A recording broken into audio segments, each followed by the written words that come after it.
Good evening, my friend. It's time to slow down and drift into another world. Tell me, what time is it where you are? Maybe midnight, maybe just after a long day.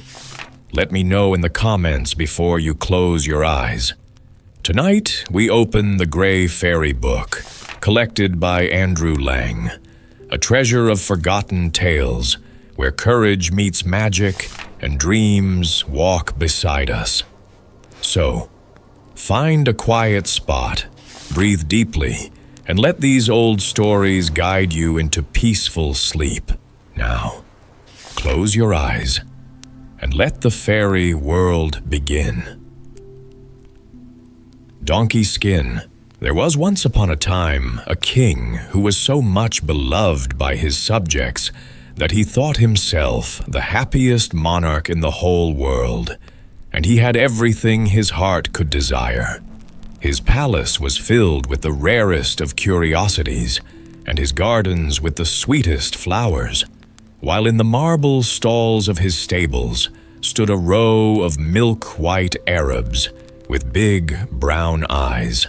Strangers who had heard of the marvels which the king had collected and made long journeys to see them were, however, surprised to find the most splendid stall of all occupied by a donkey with particularly large and drooping ears. It was a very fine donkey, but still, as far as they could tell, nothing so very remarkable as to account for the care with which it was lodged. And they went away wondering, for they could not know that every night when it was asleep, bushels of gold pieces tumbled out of its ears, which were picked up each morning by the attendants. After many years of prosperity, a sudden blow fell upon the king in the death of his wife, whom he loved dearly. But before she died, the queen, who had always thought first of his happiness, gathered all her strength and said to him, "Promise me one thing. You must marry again. I know, for the good of your people, as well as of yourself. But do not set about it in a hurry.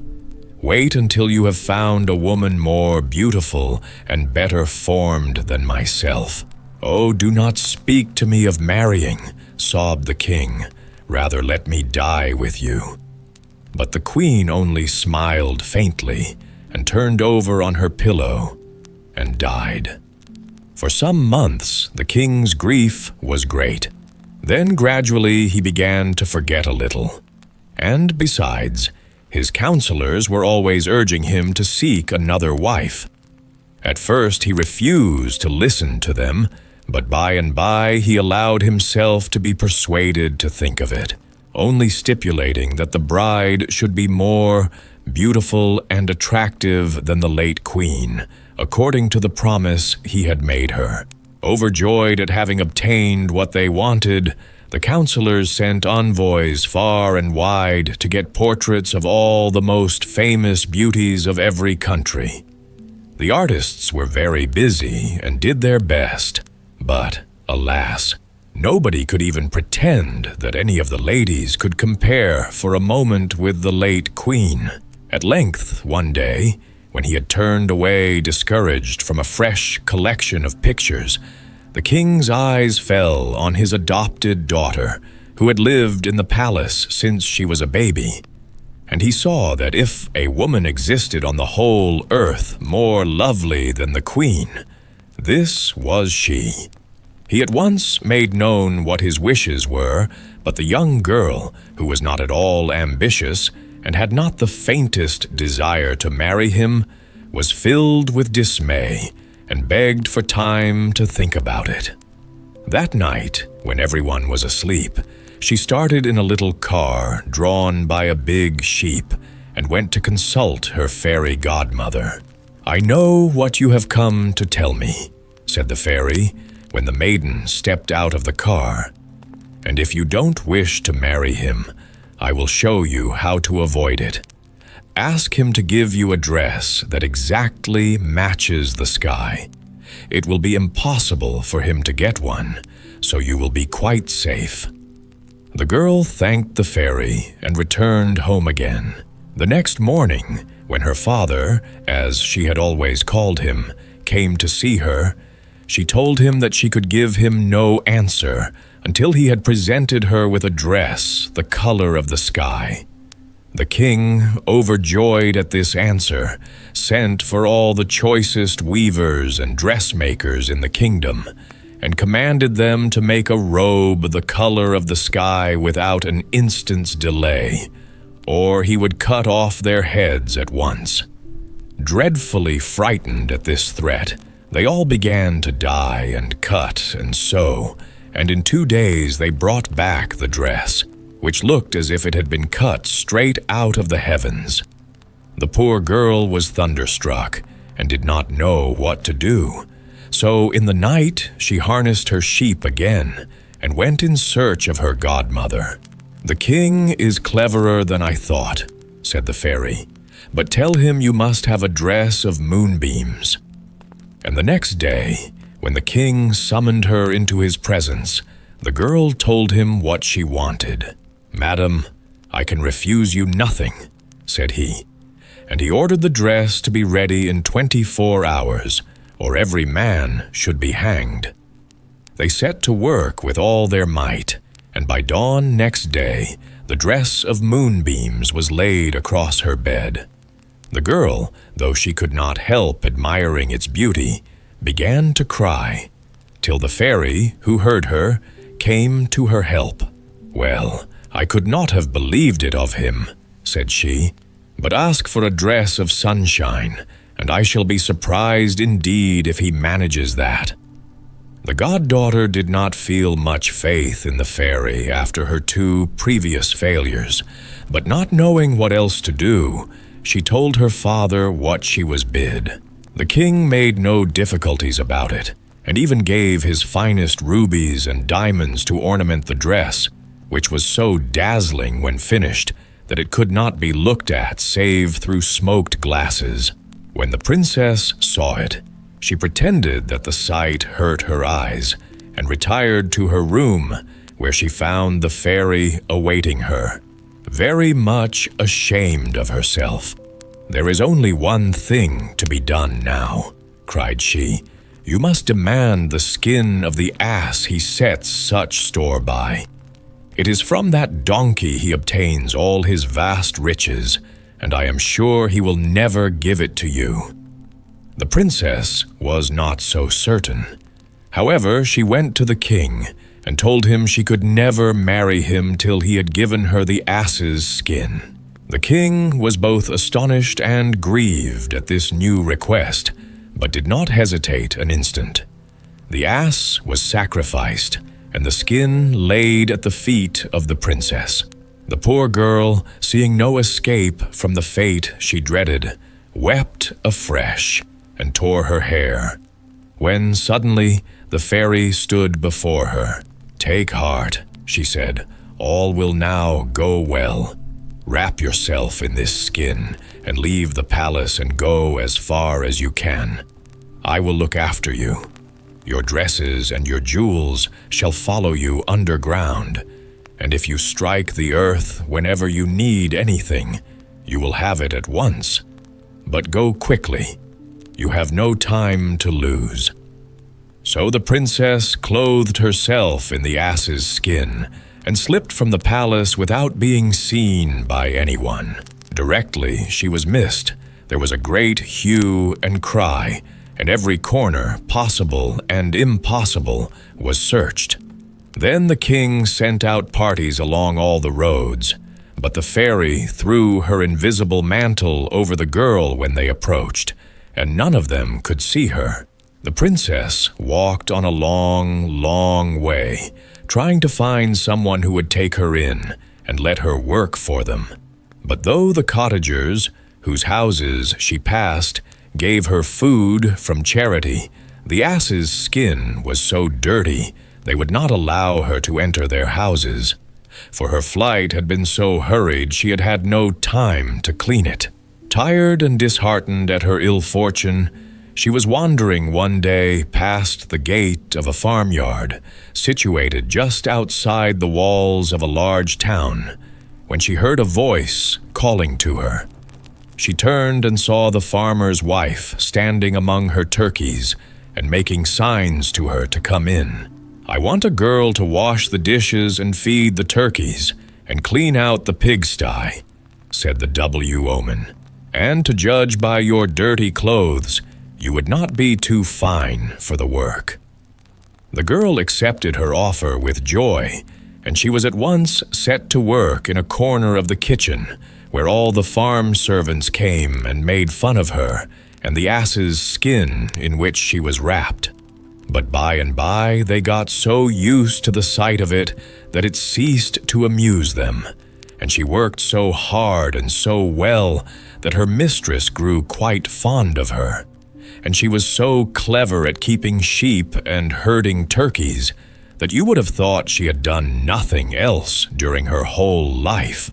One day she was sitting on the banks of a stream bewailing her wretched lot, when she suddenly caught sight of herself in the water. Her hair and part of her face was quite concealed by the ass's head, which was drawn right over like a hood, and the filthy, matted skin covered her whole body. It was the first time she had seen herself as other people saw her, and she was filled with shame at the spectacle. Then she threw off her disguise and jumped into the water, plunging in again and again till she shone like ivory. When it was time to go back to the farm, she was forced to put on the skin which disguised her, and now seemed more dirty than ever. But as she did so, she comforted herself with the thought that tomorrow was a holiday, and that she would be able for a few hours to forget that she was a farm girl and be a princess once more. So, at break of day, she stamped on the ground, as the fairy had told her, and instantly the dress, like the sky, lay across her tiny bed. Her room was so small that there was no place for the train of her dress to spread itself out, but she pinned it up carefully when she combed her beautiful hair and piled it up on the top of her head, as she had always worn it. When she had done, she was so pleased with herself that she determined never to let a chance pass of putting on her splendid clothes, even if she had to wear them in the fields. With no one to admire her but the sheep and turkeys, now the farm was a royal farm, and one holiday when Donkey Skin, as they had nicknamed the princess, had locked the door of her room and clothed herself in her dress of sunshine, the king's son rode through the gate and asked if he might come and rest himself a little after hunting. Some food and milk were set before him in the garden, and when he felt rested he got up and began to explore the house, which was famous throughout the whole kingdom for its age and beauty. He opened one door after the other, admiring the old rooms. When he came to a handle that would not turn, he stooped and peeped through the keyhole to see what was inside, and was greatly astonished at beholding a beautiful girl, clad in a dress so dazzling that he could hardly look at it. The dark gallery seemed darker than ever as he turned away, but he went back to the kitchen and inquired who slept in the room at the end of the passage. The scullery maid, they told him, whom everybody laughed at and called Donkey Skin. And though he perceived there was some strange mystery about this, he saw quite clearly there was nothing to be gained by asking any more questions. So, he rode back to the palace, his head filled with the vision he had seen through the keyhole. All night long he tossed about, and awoke the next morning in a high fever. The queen, who had no other child, and lived in a state of perpetual anxiety about this one, at once gave him up for lost, and indeed his sudden illness puzzled the greatest doctors, who tried the usual remedies in vain. At last, they told the queen that some secret sorrow must be at the bottom of all this, and she threw herself on her knees beside her son's bed and implored him to confide his trouble to her. If it was ambition to be king, his father would gladly resign the cares of the crown and suffer him to reign in his stead. Or if it was love, everything should be sacrificed to get for him the wife he desired, even if she were daughter of a king with whom the country was at war at present. "Madam," replied the prince, whose weakness would hardly allow him to speak, "do not think me so unnatural as to wish to deprive my father of his crown. As long as he lives, I shall remain the most faithful of his subjects. And as to the princesses you speak of, I have seen none that I should care for as a wife, though I would always obey your wishes, whatever it might cost me." "Ah, my son," cried she, "we will do anything in the world to save your life, and ours too, for if you die, we shall die also." "Well then," replied the prince, "I will tell you the only thing that will cure me, a cake made by the hand of donkey skin." "Donkey skin," exclaimed the queen, who thought her son had gone mad. "And who or what is that?" "Madam," answered one of the attendants present who had been with the prince at the farm, "Donkey skin is, next to the wolf, the most disgusting creature on the face of the earth. She is a girl who wears a black, greasy skin and lives at your farmer's as henwife."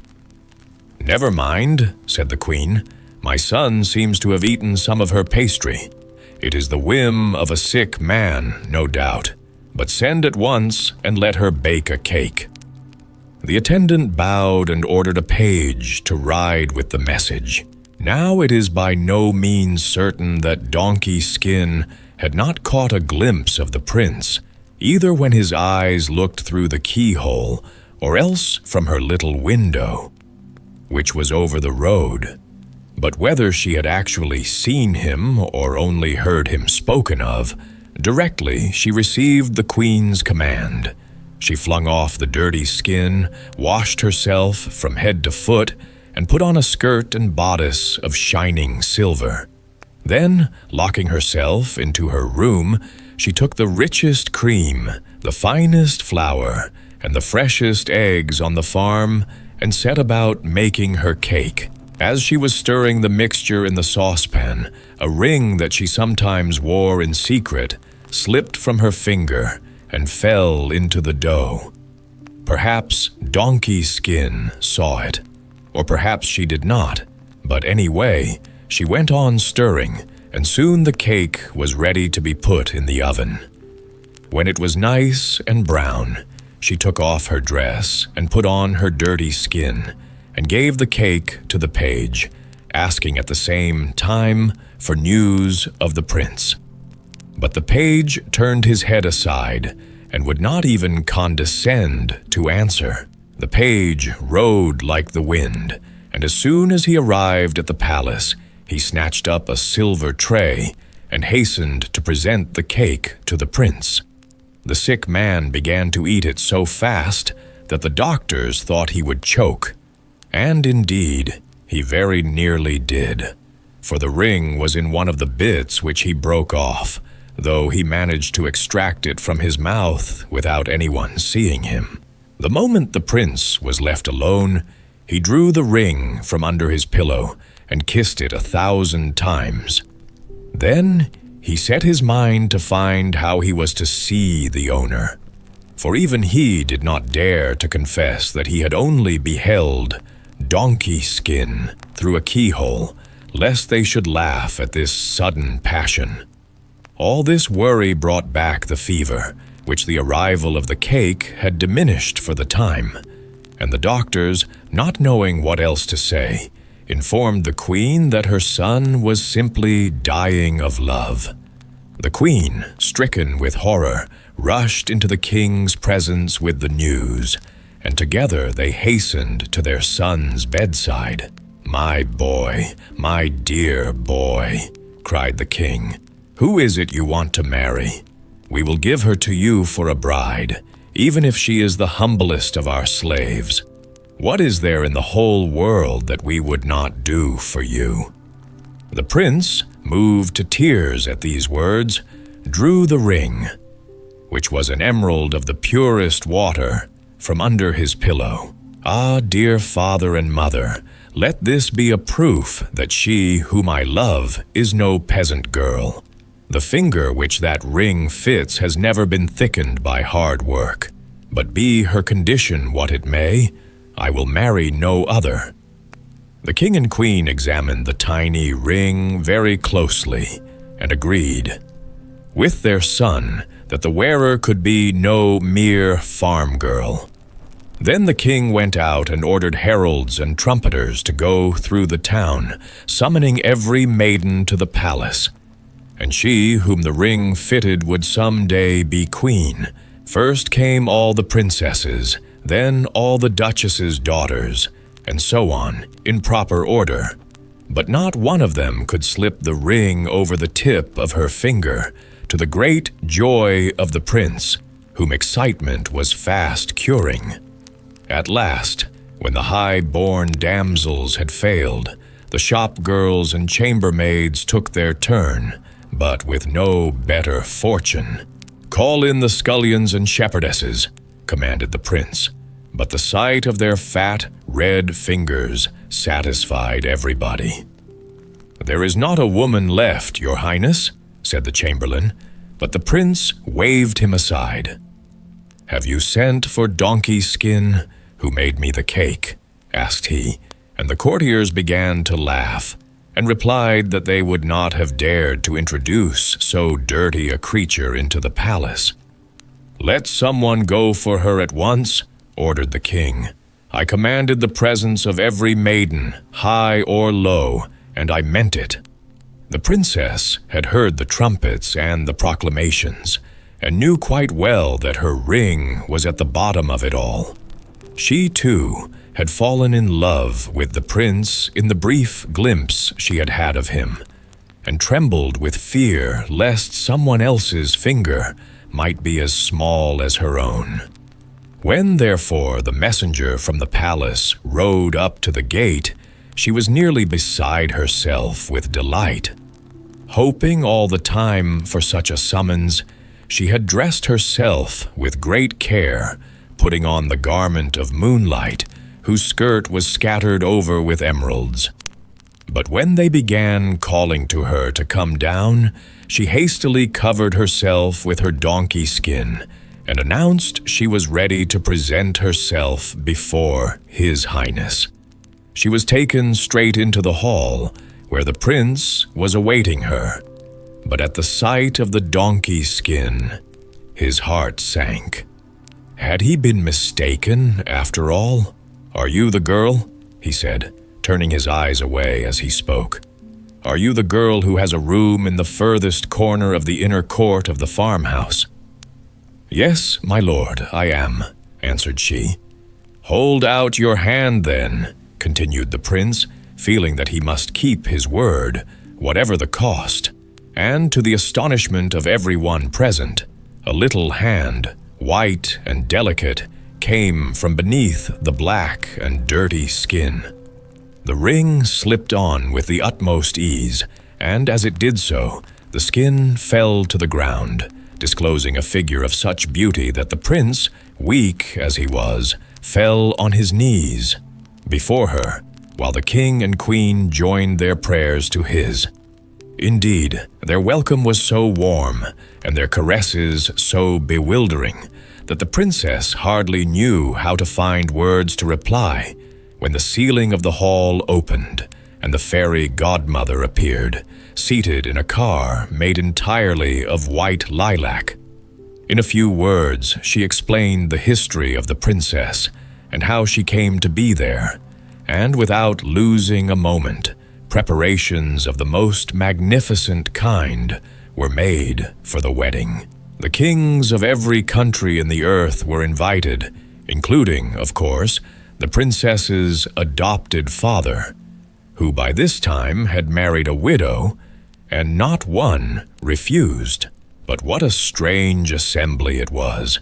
Each monarch traveled in the way he thought most impressive, and some came borne in litters, others had carriages of every shape and kind, while the rest were mounted on elephants, tigers, and even upon eagles. So splendid a wedding had never been seen before. And when it was over, the king announced that it was to be followed by a coronation, for he and the queen were tired of reigning, and the young couple must take their place. The rejoicings lasted for 3 whole months. Then the new sovereigns settled down to govern their kingdom, and made themselves so much beloved by their subjects that when they died, 100 years later, each man mourned them as his own father and mother. The Goblin Pony. "Don't stir from the fireplace tonight," said old Peggy, "for the wind is blowing so violently that the house shakes. Besides, this is Halloween, when the witches are abroad, and the goblins, who are their servants, are wandering about in all sorts of disguises, doing harm to the children of men. Why should I stay here?" said the eldest of the young people. "No, I must go and see what the daughter of old Jacob, the rope maker, is doing. She wouldn't close her blue eyes all night if I didn't visit her father before the moon had gone down."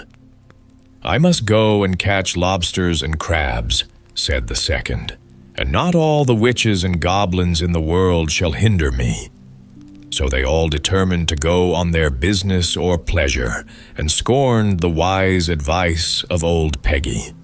Only the youngest child hesitated a minute, when she said to him, "You stay here, my little Richard, and I will tell you beautiful stories." But he wanted to pick a bunch of wild thyme and some blackberries by moonlight, and ran out after the others. When they got outside the house, they said, "The old woman talks of wind and storm, but never was the weather finer or the sky more clear. See how majestically the moon stalks through the transparent clouds." Then all of a sudden they noticed a little black pony close beside them. "Oh ho," they said, "that is old Valentine's pony. It must have escaped from its stable and is going down to drink at the horse pond." "My pretty little pony," said the eldest, patting the creature with his hand. "You mustn't run too far. I'll take you to the pond myself."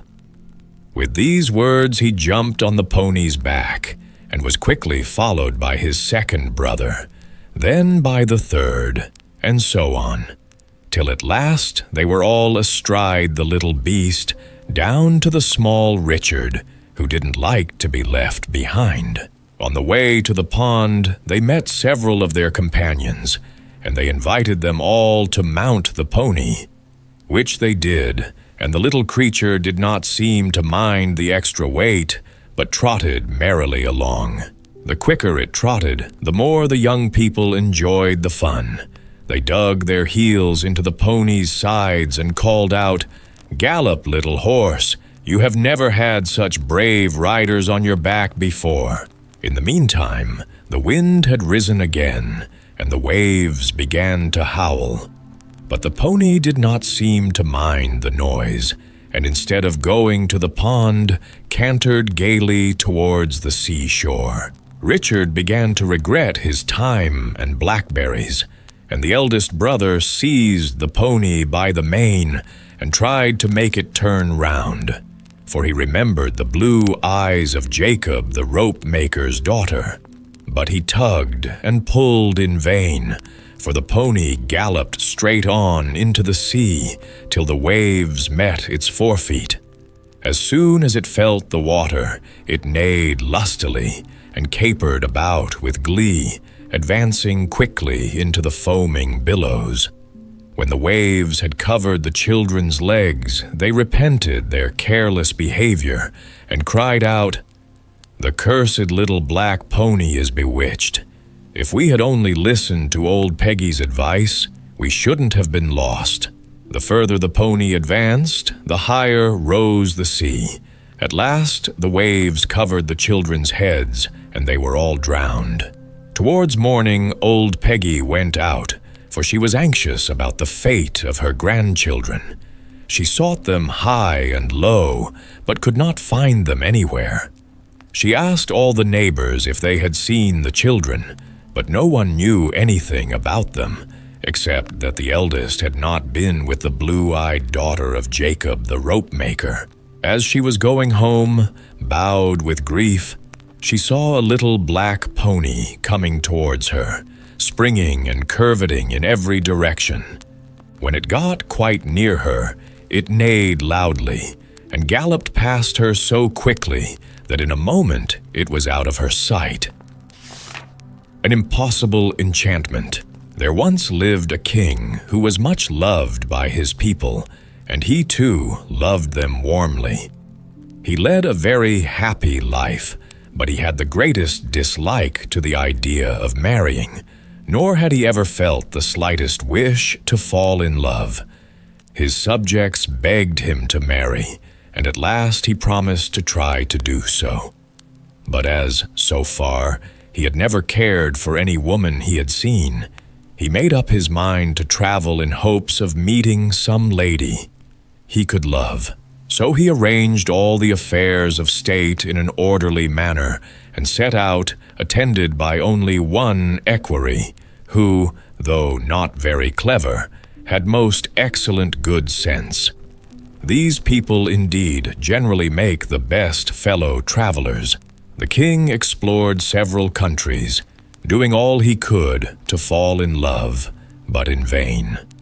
And at the end of 2 years' journeys, he turned his face towards home, with as free a heart as when he set out.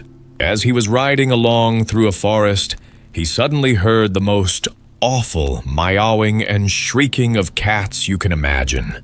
The noise drew nearer and nearer, and at last they saw 100 huge Spanish cats rush through the trees close to them.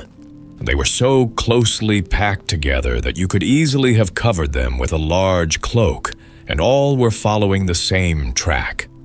They were closely pursued by 2 enormous apes, dressed in purple suits, with the prettiest and best-made boots you ever saw. The apes were mounted on superb mastiffs, and spurred them on in hot haste, blowing shrill blasts on little toy trumpets all the time. The king and his equerry stood still to watch this strange hunt, which was followed by 20 or more little dwarfs, some mounted on wolves and leading relays, and others with cats in leash. The dwarfs were all dressed in purple silk liveries, like the apes. A moment later, a beautiful young woman mounted on a tiger came in sight.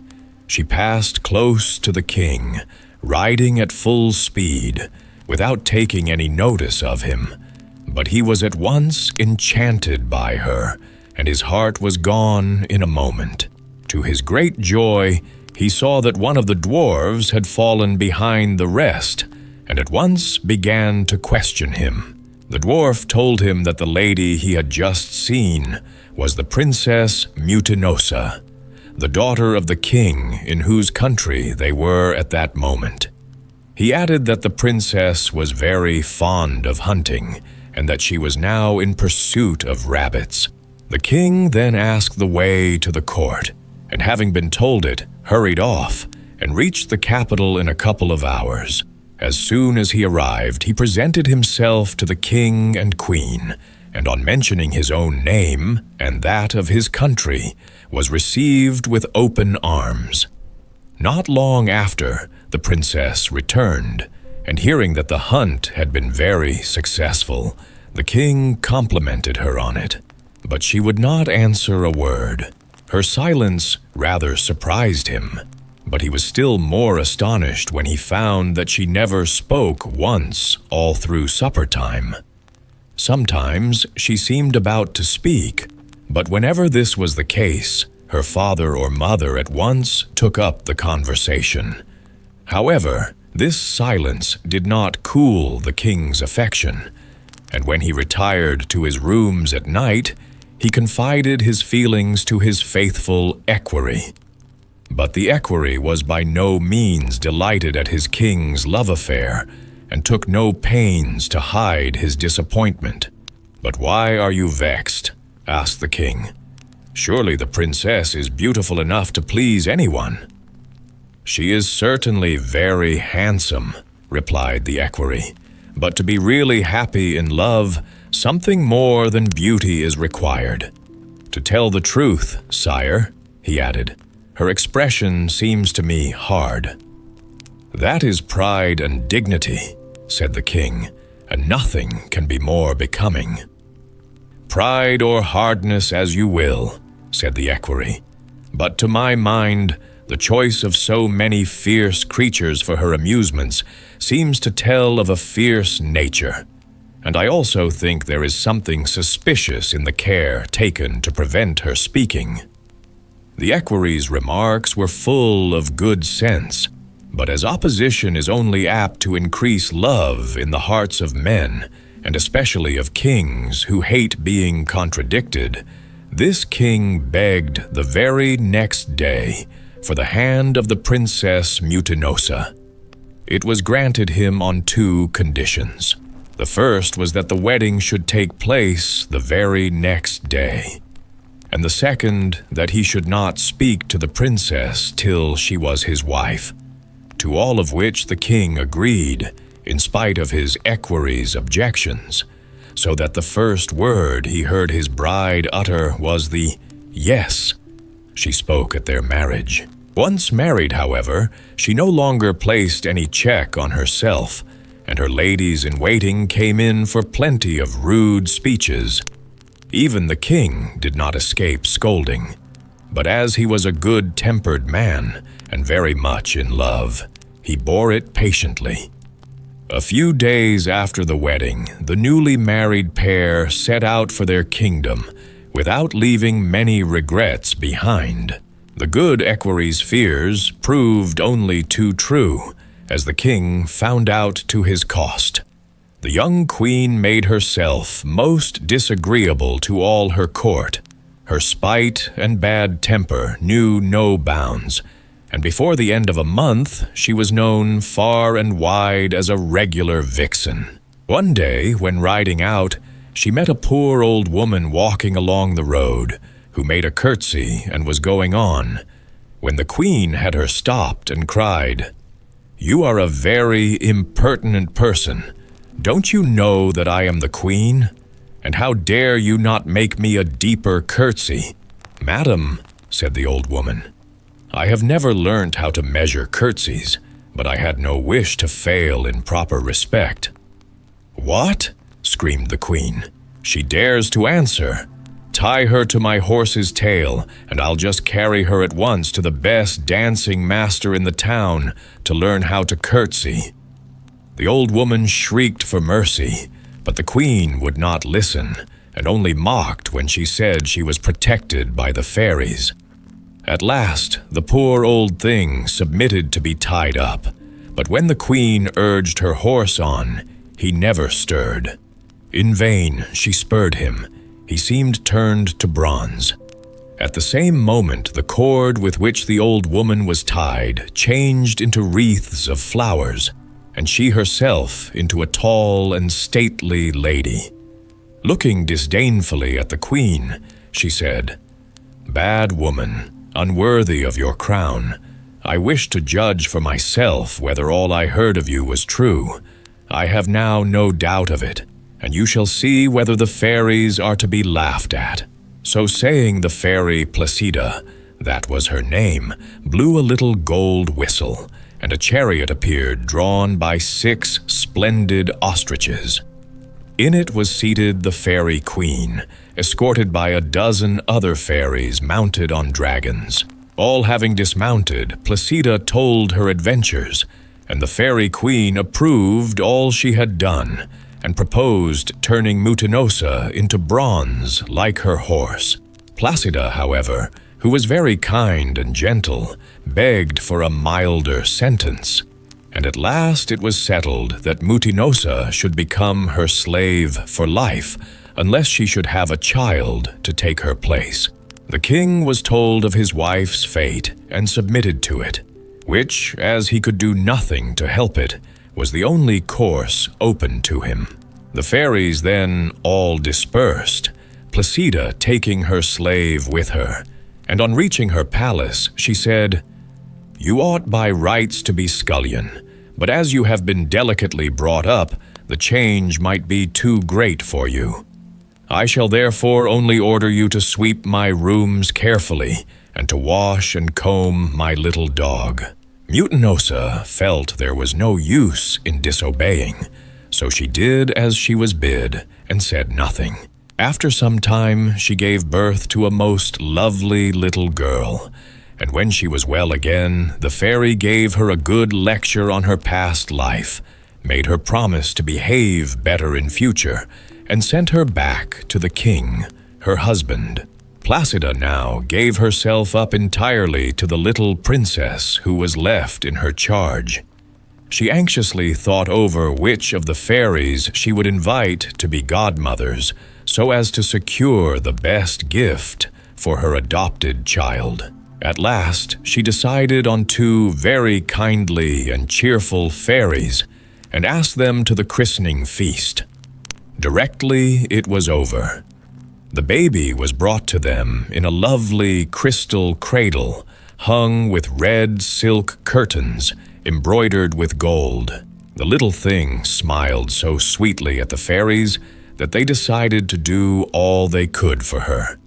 They began by naming her Graziella, and then Placida said, "You know, dear sisters, that the commonest form of spite or punishment amongst us consists of changing beauty to ugliness, cleverness to stupidity, and oftener still to change a person's form altogether. Now, as we can only each bestow one gift, I think the best plan will be for one of you to give her beauty, the other good understanding, whilst I will undertake that she shall never be changed into any other form." The 2 godmothers quite agreed, and as soon as the little princess had received their gifts, they went home, and Placida gave herself up to the child's education. She succeeded so well with it, and little Graziella grew so lovely, that when she was still quite a child, her fame was spread abroad only too much, and one day Placida was surprised by a visit from the fairy queen, who was attended by a very grave and severe-looking fairy. The queen began at once. "I have been much surprised by your behavior to Mutinosa. She had insulted our whole race and deserved punishment. You might forgive your own wrongs if you chose, but not those of others. You treated her very gently whilst she was with you, and I come now to avenge our wrongs on her daughter. You have ensured her being lovely and clever, and not subject to change of form. But I shall place her in an enchanted prison, which she shall never leave till she finds herself in the arms of a lover whom she herself loves. It will be my care to prevent anything of the kind happening." The enchanted prison was a large, high tower in the midst of the sea, built of shells of all shapes and colors. The lower floor was like a great bathroom, where the water was let in or off at will. The first floor contained the princess's apartments, beautifully furnished. On the second was a library, a large wardrobe room filled with beautiful clothes and every kind of linen, a music room, a pantry with bins full of the best wines, and a storeroom with all manner of preserves, bonbons, pastry, and cakes, all of which remained as fresh as if just out of the oven. The top of the tower was laid out like a garden, with beds of the loveliest flowers, fine fruit trees, and shady arbors and shrubs, where many birds sang amongst the branches. The fairies escorted Graziella and her governess Bonetta to the tower, and then mounted a dolphin which was waiting for them. At a little distance from the tower, the queen waved her wand and summoned 2,000 great, fierce sharks, whom she ordered to keep close guard and not to let a soul enter the tower. The good governess took such pains with Graziella's education that when she was nearly grown up, she was not only most accomplished, but a very sweet, good girl. One day, as the princess was standing on a balcony, she saw the most extraordinary figure rise out of the sea. She quickly called Bonetta to ask her what it could be. It looked like some kind of man, with a bluish face and long sea-green hair. He was swimming towards the tower, but the sharks took no notice of him. "It must be a merman," said Bonetta. "A man, do you say?" cried Graziella. "Let us hurry down to the door and see him nearer." When they stood in the doorway, the merman stopped to look at the princess and made many signs of admiration. His voice was very hoarse and husky, but when he found that he was not understood, he took to signs. He carried a little basket made of osiers and filled with rare shells, which he presented to the princess. She took it with signs of thanks, but as it was getting dusk, she retired, and the merman plunged back into the sea. When they were alone, Graziella said to her governess, "What a dreadful-looking creature that was! Why do those odious sharks let him come near the tower? I suppose all men are not like him?" "No, indeed," replied Bonetta. "I suppose the sharks look on him as a sort of relation, and so did not attack him."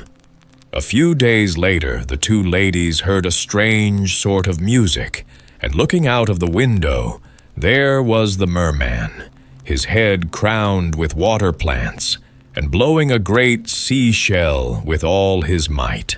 They went down to the tower door, and Graziella politely accepted some coral and other marine curiosities he had brought her.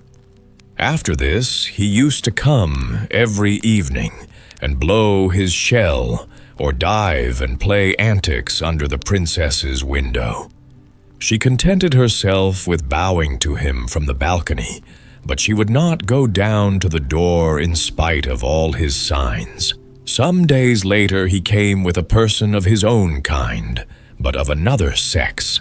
Her hair was dressed with great taste, and she had a lovely voice.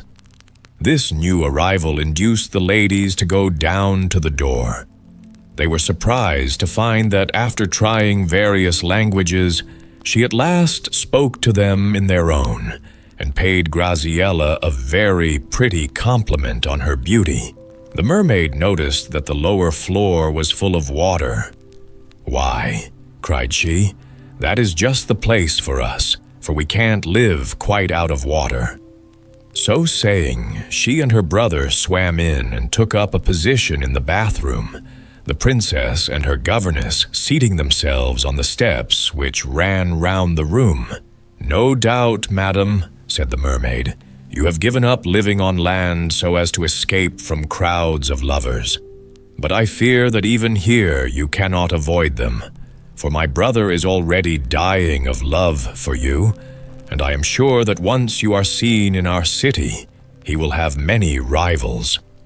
She then went on to explain how grieved her brother was not to be able to make himself understood, adding, "I interpret for him, having been taught several languages by a fairy." "Oh, then, you have fairies too?" asked Graziella with a sigh. "Yes, we have," replied the mermaid. "But if I am not mistaken, you have suffered from the fairies on earth." The princess, on this, told her entire history to the mermaid, who assured her how sorry she felt for her, but begged her not to lose courage, adding as she took her leave, "Perhaps someday you may find a way out of your difficulties." The princess was delighted with this visit, and with the hopes the mermaid held out. It was something to meet someone fresh to talk to. "We will make acquaintance with several of these people," she said to her governess, "and I dare say they are not all as hideous as the first one we saw. Anyhow, we shan't be so dreadfully lonely." "Dear me," said Bonetta, "how hopeful young people are, to be sure. As for me, I feel afraid of these folk. But what do you think of the lover you have captivated?" "Oh, I could never love him," cried the princess. "I can't bear him. But perhaps, as his sister says they are related to the fairy Marina, they may be of some use to us." The mermaid often returned, and each time she talked of her brother's love, and each time Graziella talked of her longing to escape from her prison, till at length the mermaid promised to bring the fairy Marina to see her, in hopes she might suggest something. Next day the fairy came with the mermaid, and the princess received her with delight. After a little talk, she begged Graziella to show her the inside of the tower and let her see the garden on the top, for with the help of crutches she could manage to move about, and being a fairy could live out of water for a long time, provided she wetted her forehead now and then. Graziella gladly consented, and Bonetta stayed below with the mermaid. When they were in the garden, the fairy said, "Let us lose no time, but tell me how I can be of use to you." Graziella then told all her story, and Marina replied, "My dear princess, I can do nothing for you as regards dry land, for my power does not reach beyond my own element. I can only say that if you will honor my cousin by accepting his hand, you could then come and live amongst us. I could teach you in a moment to swim and dive with the best of us. I can harden your skin without spoiling its color. My cousin is one of the best matches in the sea, and I will bestow so many gifts on him that you will be quite happy." The fairy talked so well and so long that the princess was rather impressed and promised to think the matter over. Just as they were going to leave the garden, they saw a ship sailing nearer the tower than any other had done before. On the deck lay a young man under a splendid awning, gazing at the tower through a spyglass. But before they could see anything clearly, the ship moved away, and the two ladies parted, the fairy promising to return shortly. As soon as she was gone, Graziella told her governess what she had said. Bonetta was not at all pleased at the turn matters were taking, for she did not fancy being turned into a mermaid in her old age. She thought the matter well over, and this was what she did. She was a very clever artist, and next morning she began to paint a picture of a handsome young man with beautiful curly hair, a fine complexion, and lovely blue eyes. When it was finished, she showed it to Graziella, hoping it would show her the difference there was between a fine young man and her marine suitor. The princess was much struck by the picture and asked anxiously whether there could be any man so good-looking in the world. Bonetta assured her that there were plenty of them, indeed, many far handsomer. "I can hardly believe that," cried the princess, "but alas, if there are, I don't suppose I shall ever see them or they me. So what is the use? Oh dear, how unhappy I am." She spent the rest of the day gazing at the picture, which certainly had the effect of spoiling all the merman's hopes or prospects. After some days, the fairy Marina came back to hear what was decided, but Graziella hardly paid any attention to her and showed such dislike to the idea of the proposed marriage that the fairy went off in a regular huff. Without knowing it, the princess had made another conquest.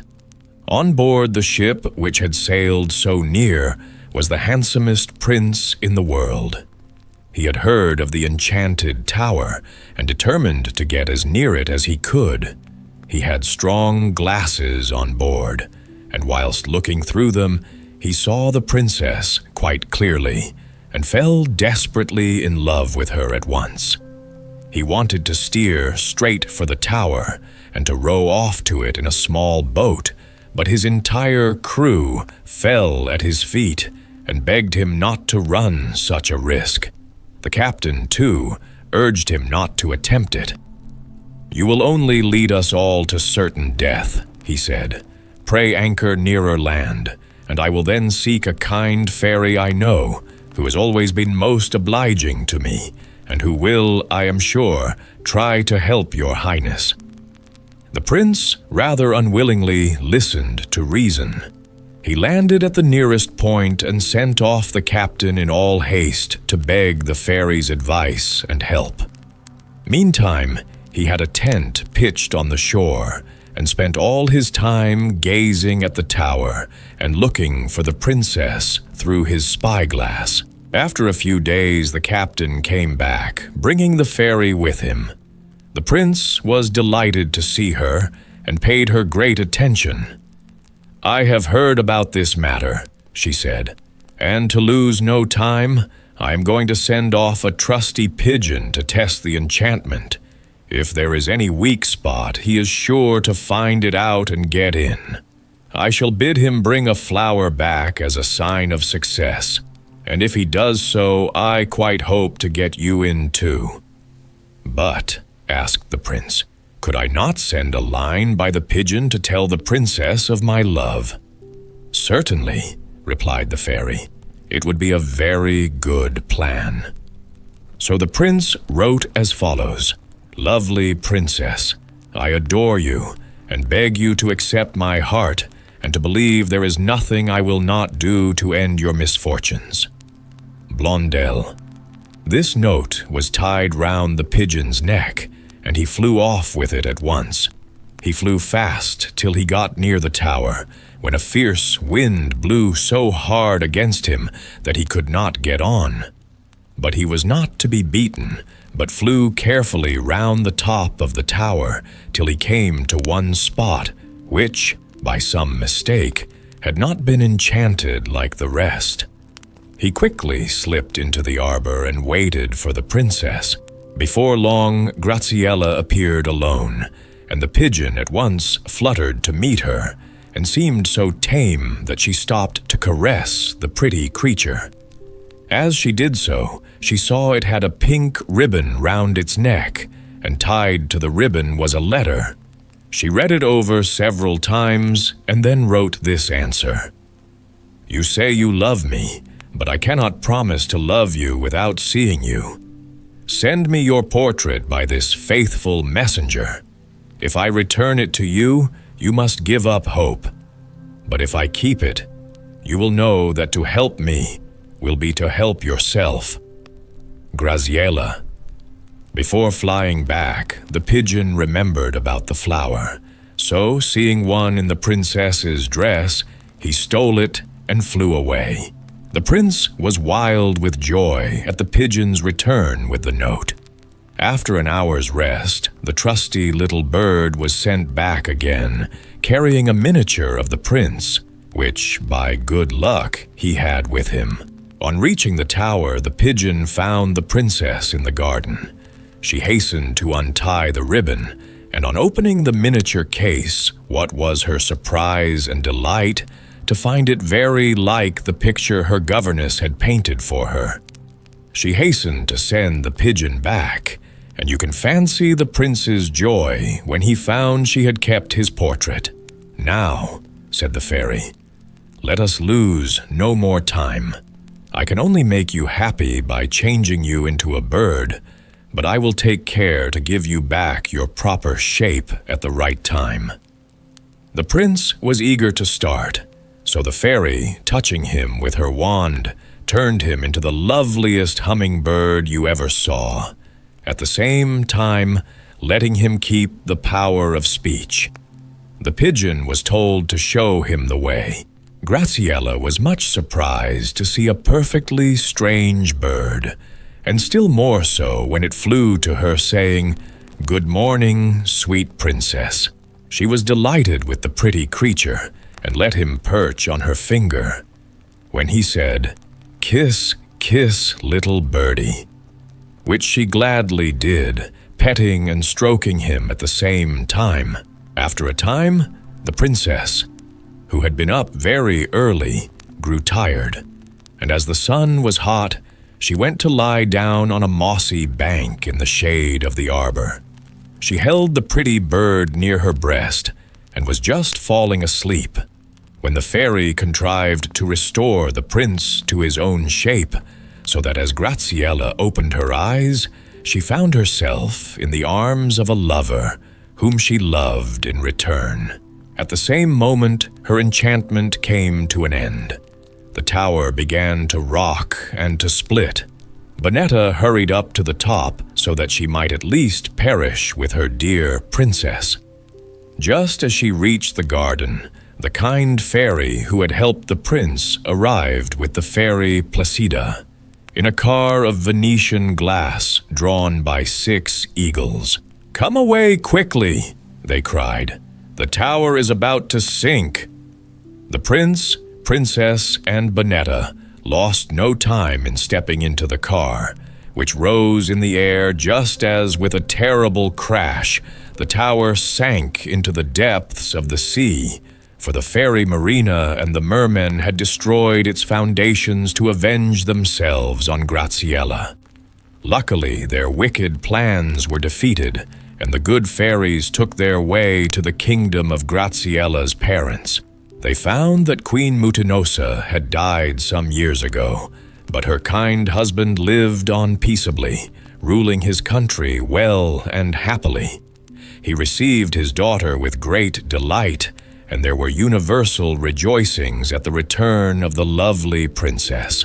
The wedding took place the very next day, and for many days after, balls, dinners, tournaments, concerts, and all sorts of amusements went on all day and all night. All the fairies were carefully invited, and they came in great state and promised the young couple their protection and all sorts of good gifts.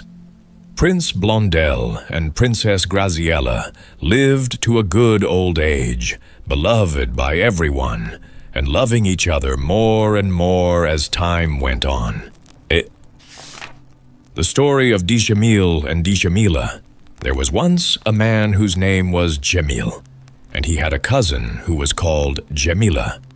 They had been betrothed by their parents when they were children, and now Dschemil thought that the time had come for them to be married, and he went 2 or 3 days' journey to the nearest big town to buy furniture for the new house. While he was away, Dschemila and her friends set off to the neighboring woods to pick up sticks, and as she gathered them, she found an iron mortar lying on the ground. She placed it on her bundle of sticks, but the mortar would not stay still, and whenever she raised the bundle to put it on her shoulders, it slipped off sideways. At length, she saw the only way to carry the mortar was to tie it in the very middle of her bundle, and had just unfastened her sticks when she heard her companions' voices. "Dschemila, what are you doing? It is almost dark, and if you mean to come with us, you must be quick." But Dschemila only replied, "You had better go back without me, for I am not going to leave my mortar behind if I stay here till midnight." "Do as you like," said the girls, and started on their walk home. The night soon fell, and at the last ray of light the mortar suddenly became an ogre, who threw Dschemila on his back and carried her off into a desert place distant a whole month's journey from her native town. Here he shut her into a castle and told her not to fear, as her life was safe. Then he went back to his wife, leaving Dschemila weeping over the fate that she had brought upon herself. Meanwhile, the other girls had reached home, and Dschemila's mother came out to look for her daughter. "What have you done with her?" she asked anxiously. "We had to leave her in the wood," they replied, "for she had picked up an iron mortar and could not manage to carry it." So the old woman set off at once for the forest, calling to her daughter as she hurried along. "Do go home," cried the townspeople as they heard her. "We will go and look for your daughter. You are only a woman, and it is a task that needs strong men." But she answered, "Yes, go, but I will go with you. Perhaps it will be only her corpse that we shall find after all. She has most likely been stung by asps or eaten by wild beasts." The men, seeing her heart was bent on it, said no more, but told one of the girls she must come with them and show them the place where they had left Dschemila. They found the bundle of wood lying where she had dropped it, but the maiden was nowhere to be seen. "Dschemila, Dschemila," cried they, but nobody answered. "If we make a fire, perhaps she will see it," said one of the men. And they lit a fire, and then went, one this way and one that, through the forest, to look for her, whispering to each other that if she had been killed by a lion, they would be sure to find some trace of it. Or if she had fallen asleep, the sound of their voices would wake her. Or if a snake had bitten her, they would at least come on her corpse. All night they searched, and when morning broke and they knew no more than before what had become of the maiden, they grew weary, and said to the mother, "It is no use. Let us go home. Nothing has happened to your daughter, except that she has run away with a man." "Yes, I will come," answered she, "but I must first look in the river. Perhaps someone has thrown her in there." But the maiden was not in the river. For 4 days the father and mother waited and watched for their child to come back. Then they gave up hope and said to each other, "What is to be done? What are we to say to the man to whom Dschemila is betrothed? Let us kill a goat and bury its head in the grave, and when the man returns, we must tell him Dschemila is dead." Very soon the bridegroom came back, bringing with him carpets and soft cushions for the house of his bride. And as he entered the town, Dschemila's father met him, saying, "Greeting to you. She is dead." At these words the young man broke into loud cries, and it was some time before he could speak. Then he turned to one of the crowd who had gathered round him and asked, "Where have they buried her? Come to the churchyard with me," answered he. And the young man went with him, carrying with him some of the beautiful things he had brought. These he laid on the grass, and then began to weep afresh. All day he stayed, and at nightfall he gathered up his stuffs and carried them to his own house. But when the day dawned, he took them in his arms and returned to the grave, where he remained as long as it was light, playing softly on his flute. And this he did daily for 6 months. One morning, a man who was wandering through the desert, having lost his way, came upon a lonely castle. The sun was very hot, and the man was very tired, so he said to himself, "I will rest a little in the shadow of this castle." He stretched himself out comfortably and was almost asleep, when he heard a voice calling to him softly. "Are you a ghost?" it said, "or a man?" He looked up and saw a girl leaning out of a window, and he answered, "I am a man, and a better one too than your father or your grandfather." "May all good luck be with you," said she. "But what has brought you into this land of ogres and horrors?" "Does an ogre really live in this castle?" asked he. "Certainly he does," replied the girl, "and as night is not far off, he will be here soon. So, dear friend, depart quickly, lest he return and snap you up for supper." "But I am so thirsty," said the man. "Be kind and give me some drink, or else I shall die. Surely, even in this desert, there must be some spring." Well, I have noticed that whenever the ogre brings back water, he always comes from that side, so if you follow the same direction, perhaps you may find some."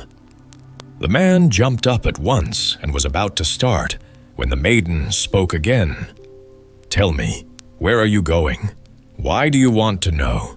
I have an errand for you, but tell me first whether you go east or west." "I travel to Damascus."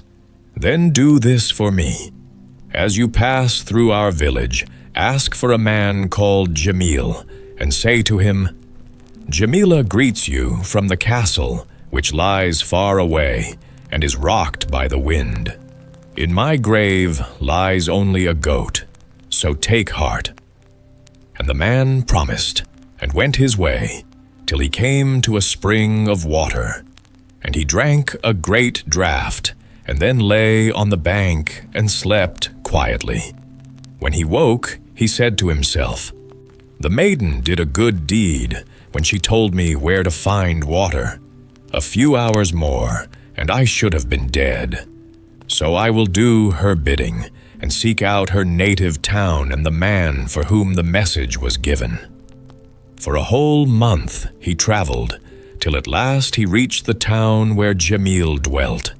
And as luck would have it, there was the young man sitting before his door with his beard unshaven and his shaggy hair hanging over his eyes.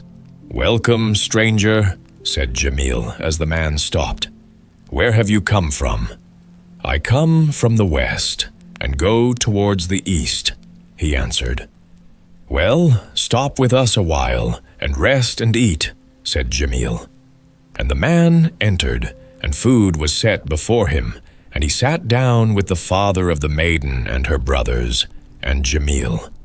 Only Dschemil himself was absent, squatting on the threshold. "Why do you not eat too?" asked the stranger. But one of the young men whispered hastily, "Leave him alone. Take no notice. It is only at night that he ever eats."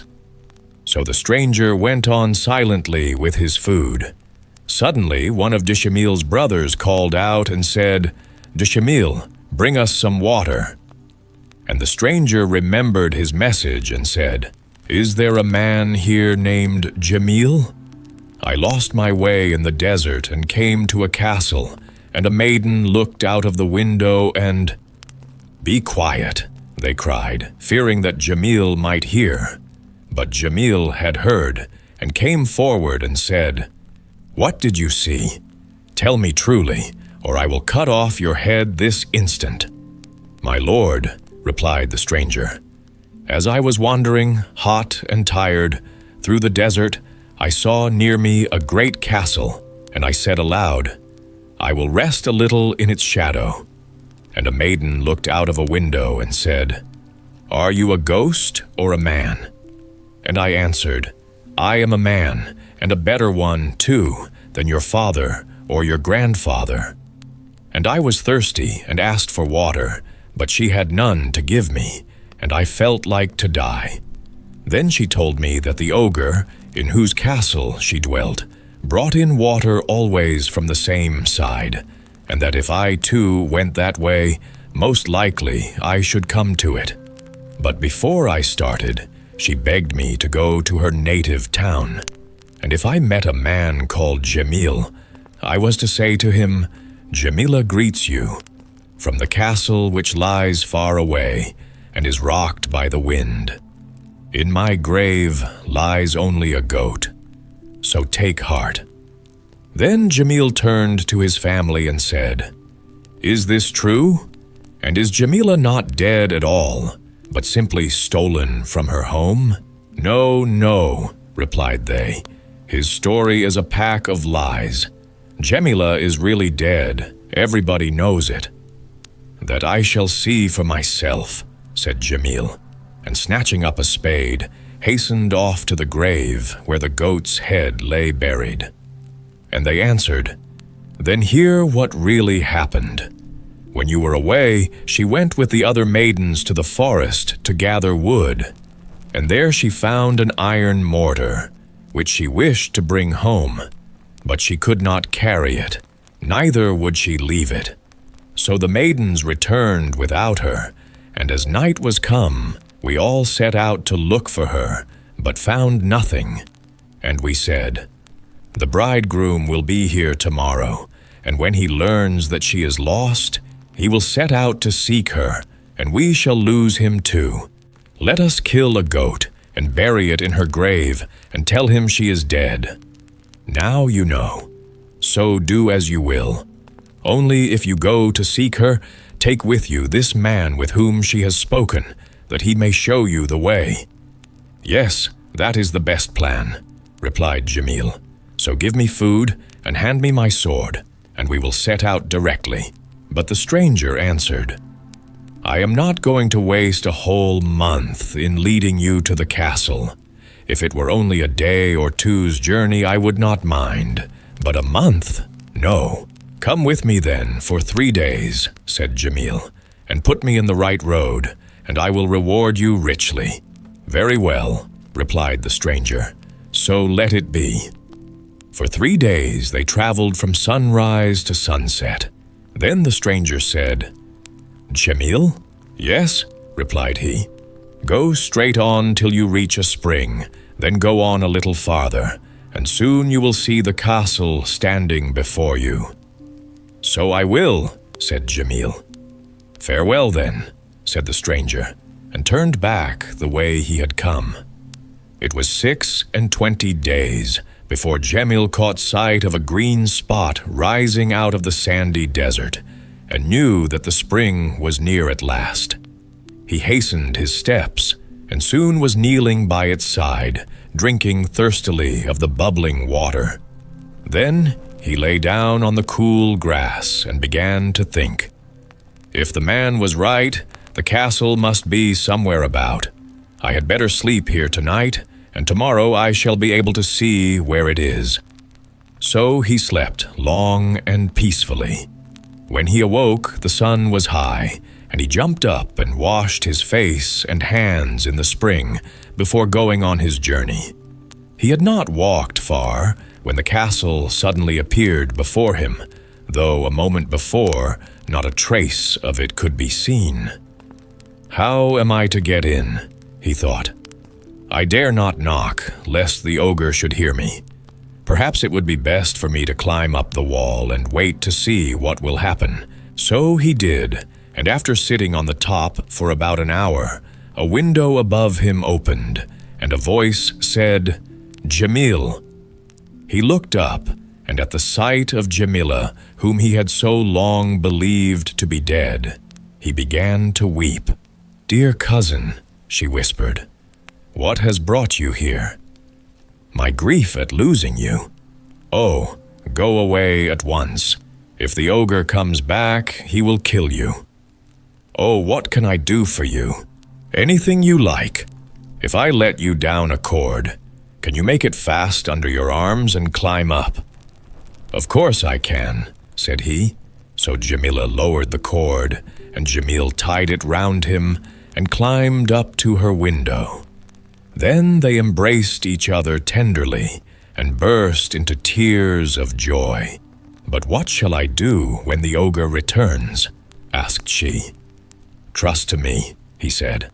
Now there was a chest in the room where Dschemila kept her clothes, and she made Dschemil get into it and lie at the bottom and told him to keep very still. He was only hidden just in time, for the lid was hardly closed when the ogre's heavy tread was heard on the stairs. He flung open the door, bringing men's flesh for himself and lamb's flesh for the maiden. "I smell the smell of a man," he thundered. "What is he doing here? How could anyone have come to this desert place?" asked the girl, and burst into tears. "Do not cry," said the ogre. "Perhaps a raven has dropped some scraps from his claws." "Ah, yes, I was forgetting," answered she. "One did drop some bones about." "Well, burn them to powder," replied the ogre, "so that I may swallow it." So the maiden took some bones and burned them, and gave them to the ogre, saying, "Here is the powder. swallow it." And when he had swallowed the powder, the ogre stretched himself out and went to sleep. In a little while the man's flesh, which the maiden was cooking for the ogre's supper, called out and said, "Hist, hist, a man lies in the kist." And the lamb's flesh answered, "He is your brother and cousin of the other." The ogre moved sleepily and asked, "What did the meat say, Dschemila?" "Only that I must be sure to add salt." "Well, add salt." "Yes, I have done so," said she.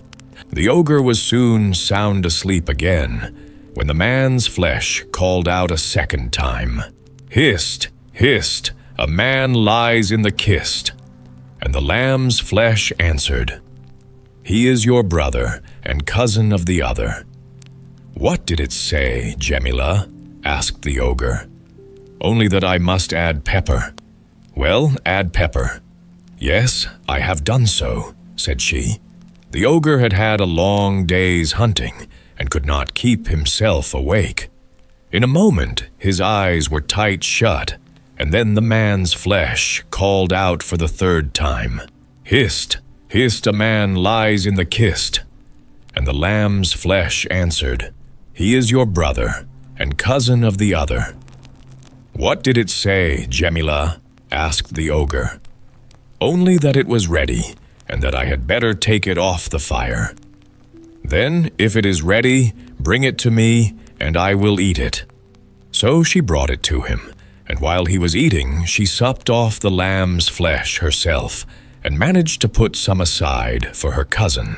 When the ogre had finished and had washed his hands, he said to Dschemila, "Make my bed, for I am tired." So she made his bed and put a nice, soft pillow for his head and tucked him up. "Father," she said suddenly. "Well, what is it?" "Dear father, if you are really asleep, why are your eyes always open?" "Why do you ask that, Dschemila? Do you want to deal treacherously with me?" "No, of course not, father. How could I? And what would be the use of it?"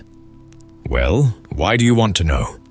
"Because last night I woke up and saw the whole place shining in a red light, which frightened me. That happens when I am fast asleep. And what is the good of the pin you always keep here so carefully? If I throw that pin in front of me, it turns into an iron mountain.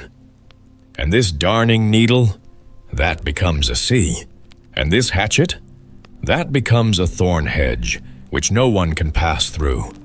But why do you ask all these questions? I am sure you have something in your head." "Oh, I just wanted to know, and how could anyone find me out here?" And she began to cry. "Oh, don't cry, I was only in fun," said the ogre. He was soon asleep again, and a yellow light shone through the castle.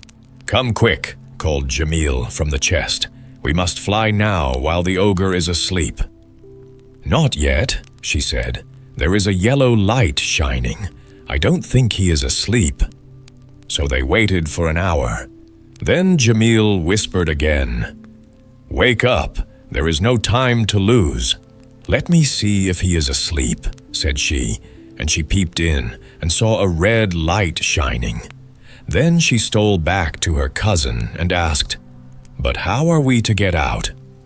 "Get the rope, and I will let you down." So she fetched the rope, the hatchet, and the pin and the needles, and said, "Take them and put them in the pocket of your cloak, and be sure not to lose them." Dschemil put them carefully in his pocket and tied the rope round her and let her down over the wall. "Are you safe?" he asked. "Yes, quite." "Then untie the rope so that I may draw it up." And Dschemila did as she was told, and in a few minutes he stood beside her. Now all this time the ogre was asleep and had heard nothing. Then his dog came to him and said, "O sleeper, are you having pleasant dreams? Dschemila has forsaken you and run away." The ogre got out of bed, gave the dog a kick, then went back again, and slept till morning. When it grew light, he rose and called, "Dschemila, Dschemila." But he only heard the echo of his own voice.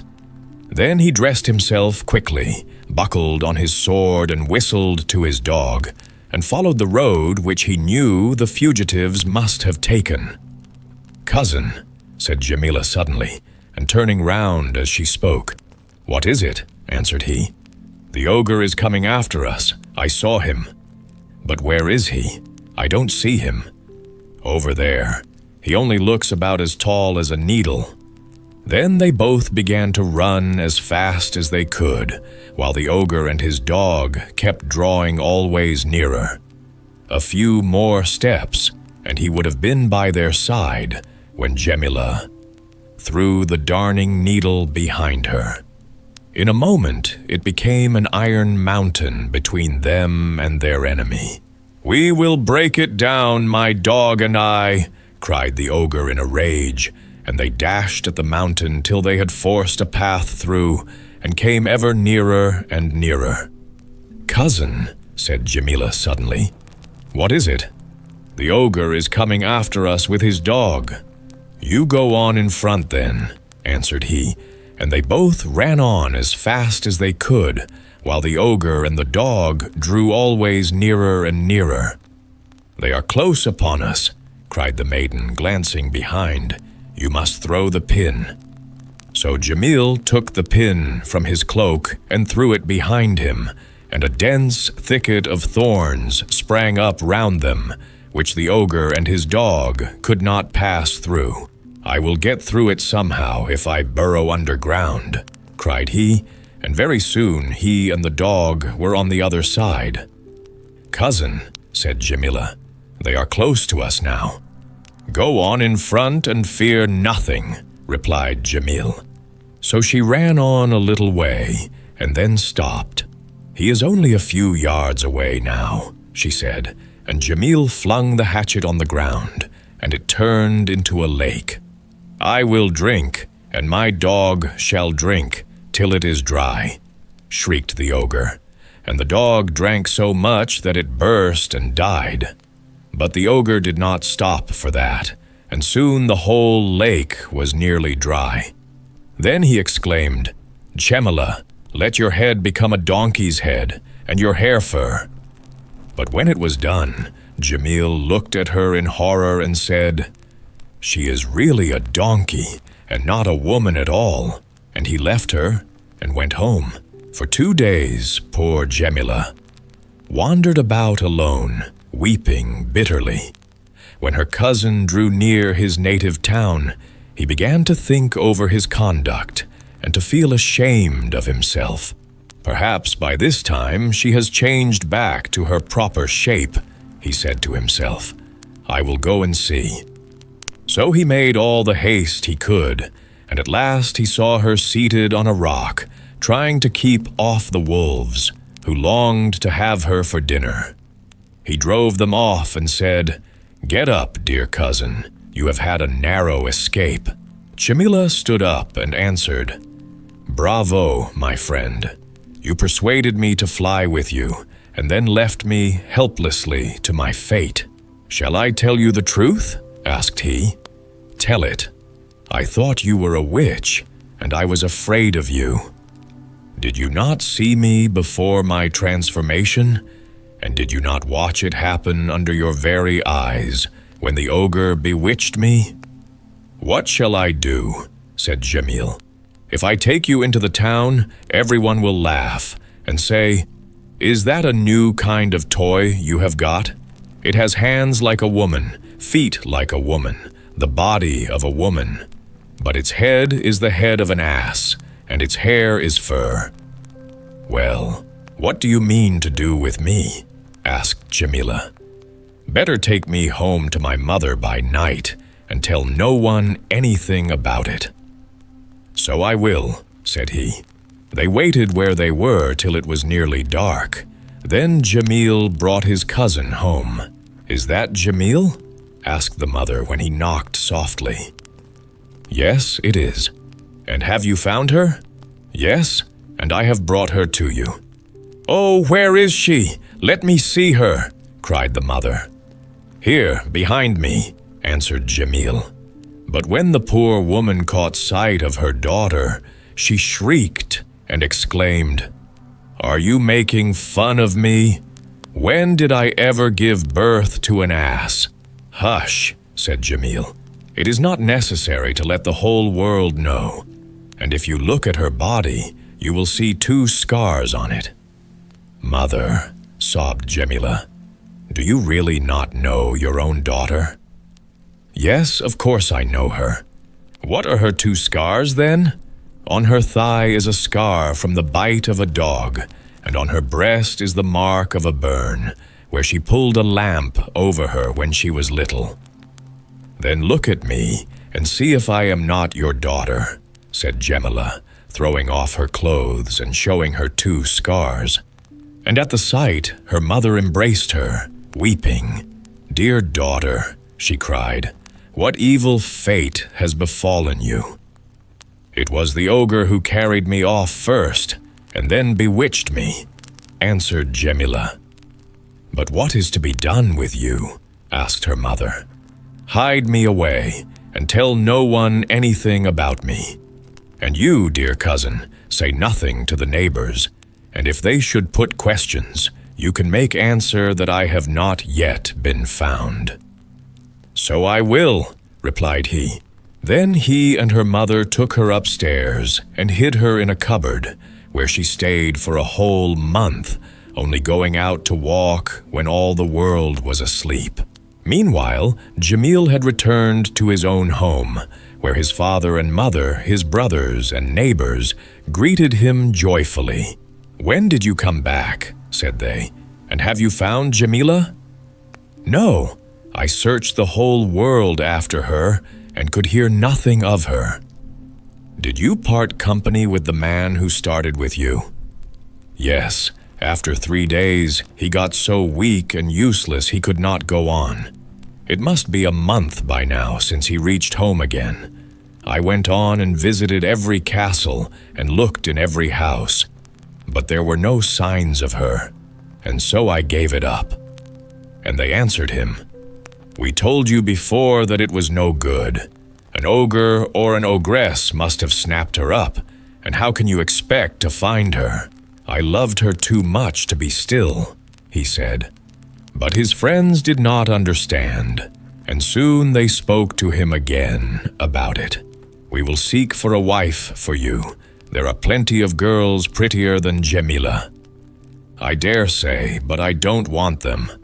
"But what will you do with all the cushions and carpets and beautiful things you bought for your house?" "They can stay in the chests, but the moths will eat them. For a few weeks it is of no consequence, but after a year or 2 they will be quite useless. And if they have to lie there 10 years, I will have Dschemila, and her only, for my wife. For a month, or even 2 months, I will rest here quietly. Then I will go and seek her afresh." "Oh, you are quite mad. Is she the only maiden in the world? There are plenty of others better worth having than she is." "If there are, I have not seen them. And why do you make all this fuss? Every man knows his own business best. Why, it is you who are making all the fuss yourself." But Dschemil turned and went into the house, for he did not want to quarrel. 3 months later, a Jew who was traveling across the desert came to the castle and laid himself down under the wall to rest. In the evening the ogre saw him there and said to him, "Jew, what are you doing here? Have you anything to sell?" "I have only some clothes," answered the Jew, who was in mortal terror of the ogre. "Oh, don't be afraid of me," said the ogre, laughing. "I shall not eat you. Indeed, I mean to go a bit of the way with you myself." "I am ready, gracious sir," replied the Jew, rising to his feet. "Well, go straight on till you reach a town, and in that town you will find a maiden called Dschemila and a young man called Dschemil. Take this mirror and this comb with you, and say to Dschemila, Your father, the ogre, greets you and begs you to look at your face in this mirror, and it will appear as it was before, and to comb your hair with this comb, and it will be as formerly. If you do not carry out my orders, I will eat you the next time we meet." "Oh, I will obey you punctually," cried the Jew. After 30 days, the Jew entered the gate of the town and sat down in the first street he came to, hungry, thirsty, and very tired. Quite by chance, Dschemil happened to pass by, and seeing a man sitting there full in the glare of the sun, he stopped and said, "Get up at once, Jew. You will have a sunstroke if you sit in such a place." "Ah, good sir," replied the Jew, "for a whole month I have been traveling, and I am too tired to move." "Which way did you come?" asked Dschemil. "From out there," answered the Jew, pointing behind him. "And you have been traveling for a month, you say? Well, did you see anything remarkable?" "Yes, good sir. I saw a castle and lay down to rest under its shadow.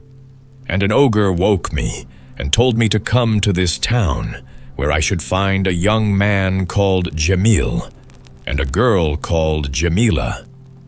My name is Dschemil. What does the ogre want with me?" "He gave me some presents for Dschemila. How can I see her?"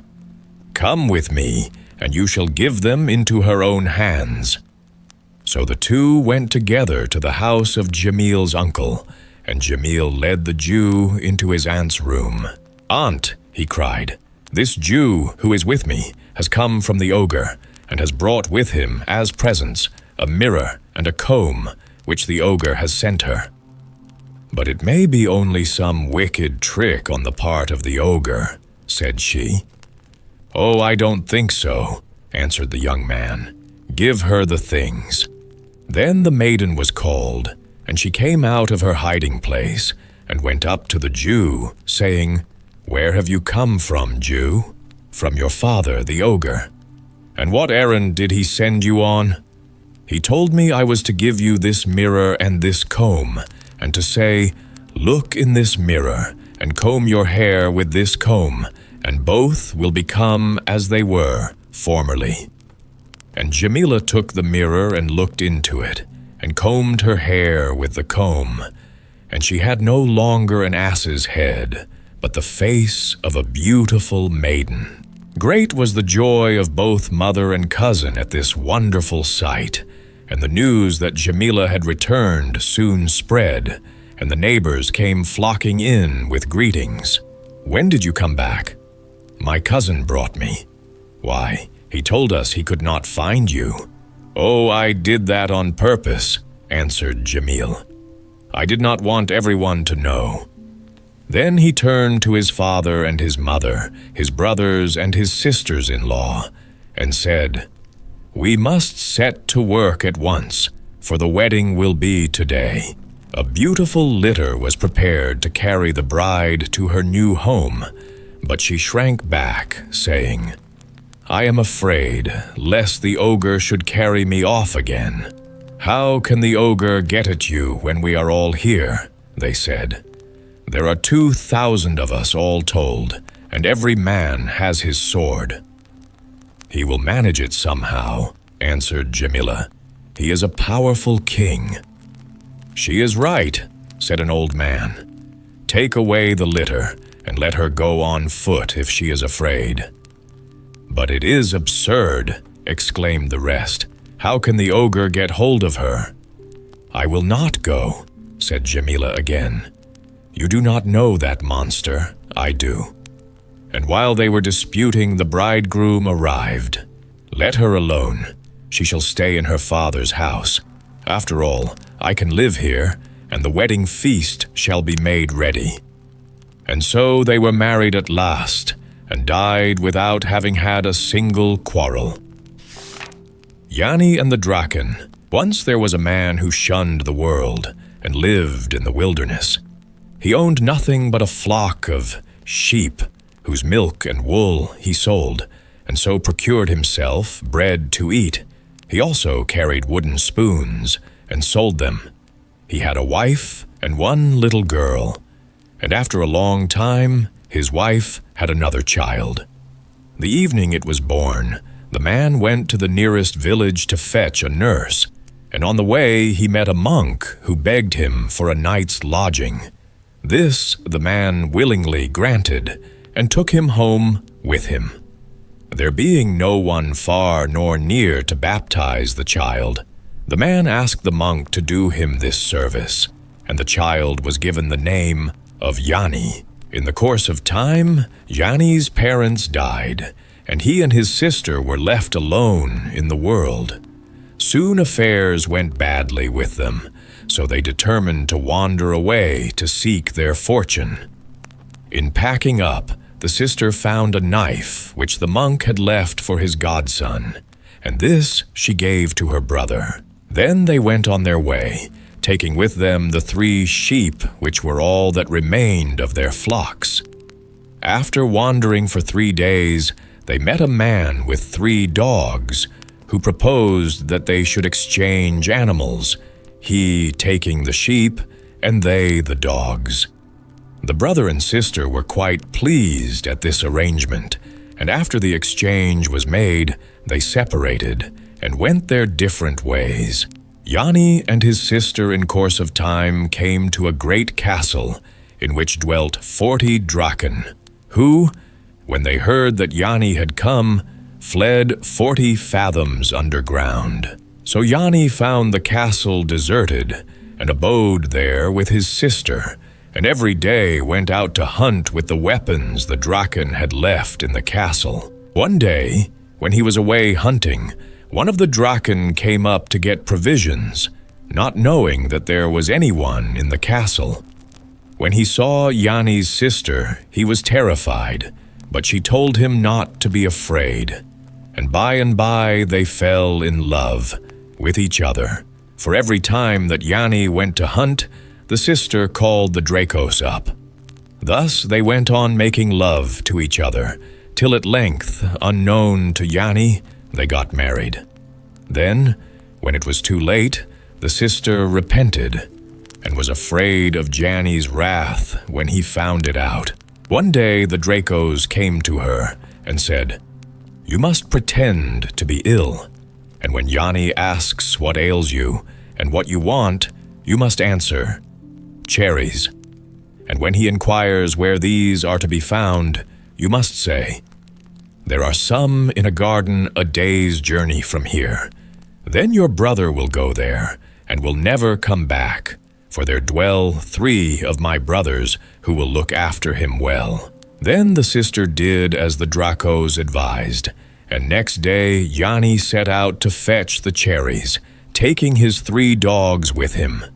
When he came to the garden where the cherries grew, he jumped off his horse, drank some water from the spring, which rose there, and fell directly into a deep sleep. The Draken came round about to eat him, but the dogs flung themselves on them and tore them in pieces, and scratched a grave in the ground with their paws, and buried the Draken so that Janni might not see their dead bodies. When Janni awoke and saw his dogs all covered with blood, he believed that they had caught, somewhere, a wild beast, and was angry because they had left none of it for him. But he plucked the cherries and took them back to his sister.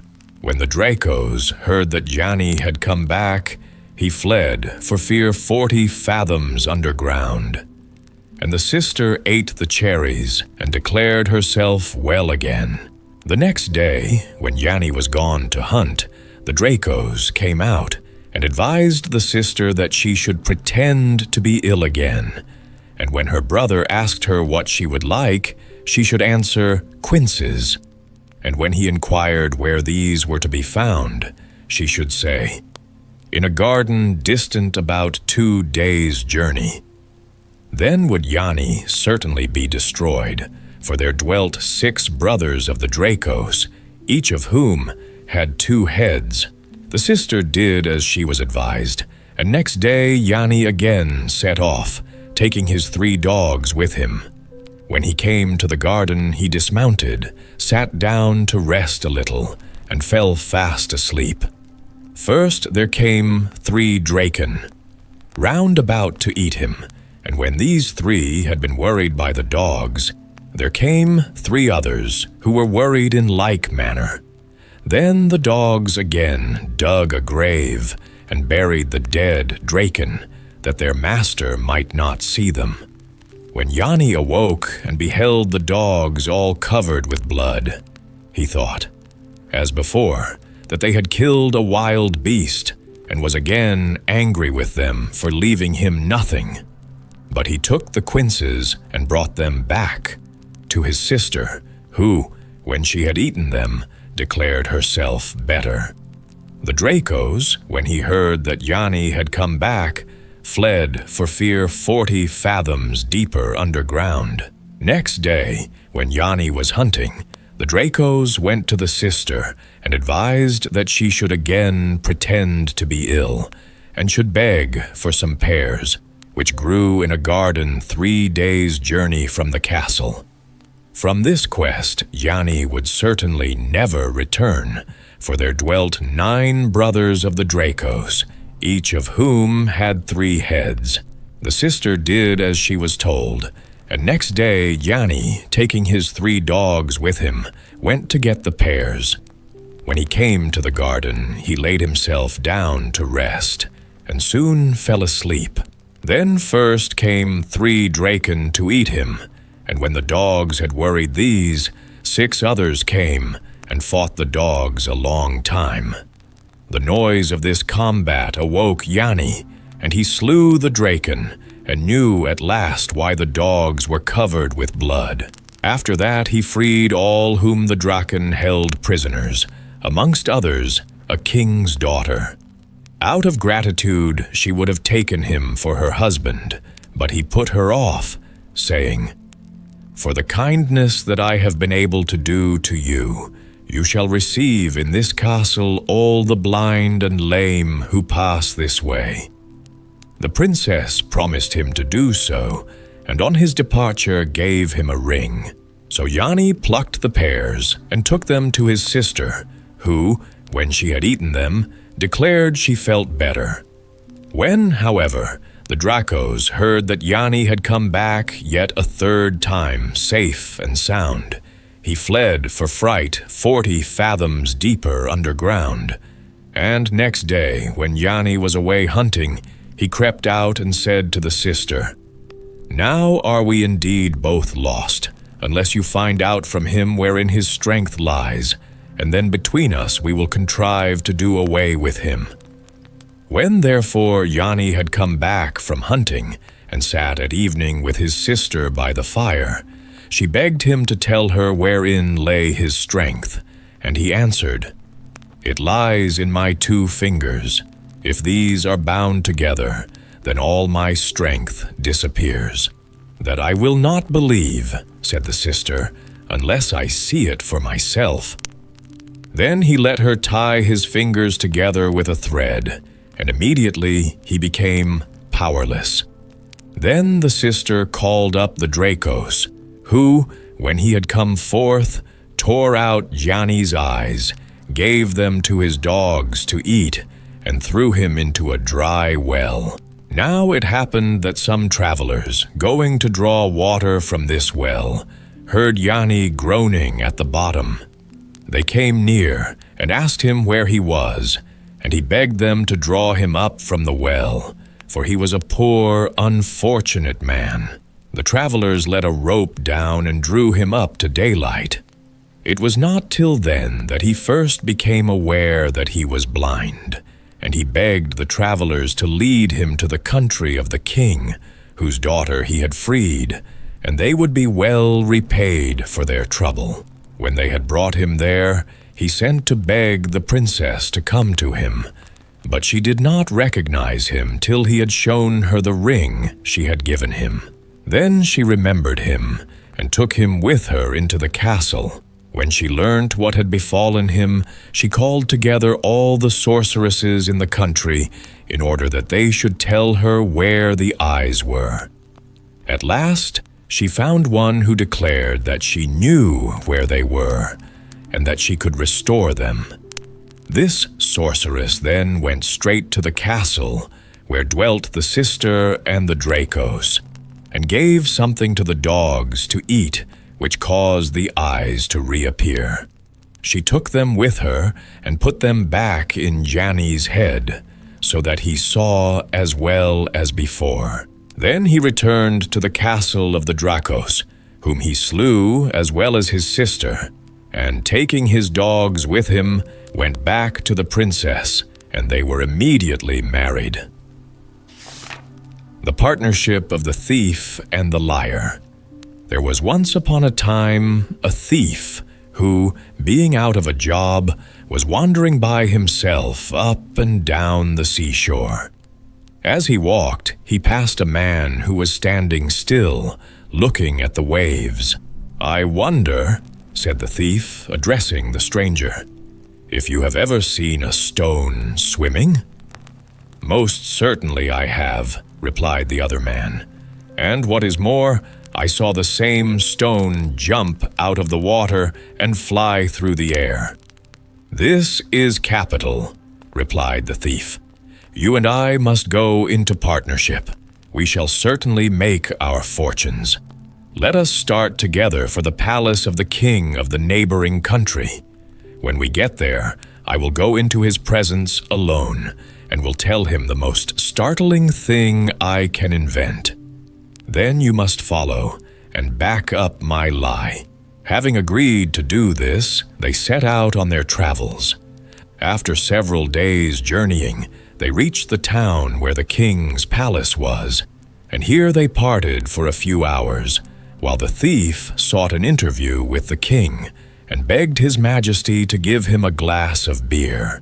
"That is impossible," said the king, "as this year there has been a failure of all the crops, and of the hops and the vines, so we have neither wine nor beer in the whole kingdom." "How extraordinary," answered the thief. "I have just come from a country where the crops were so fine that I saw 12 barrels of beer made out of one branch of hops."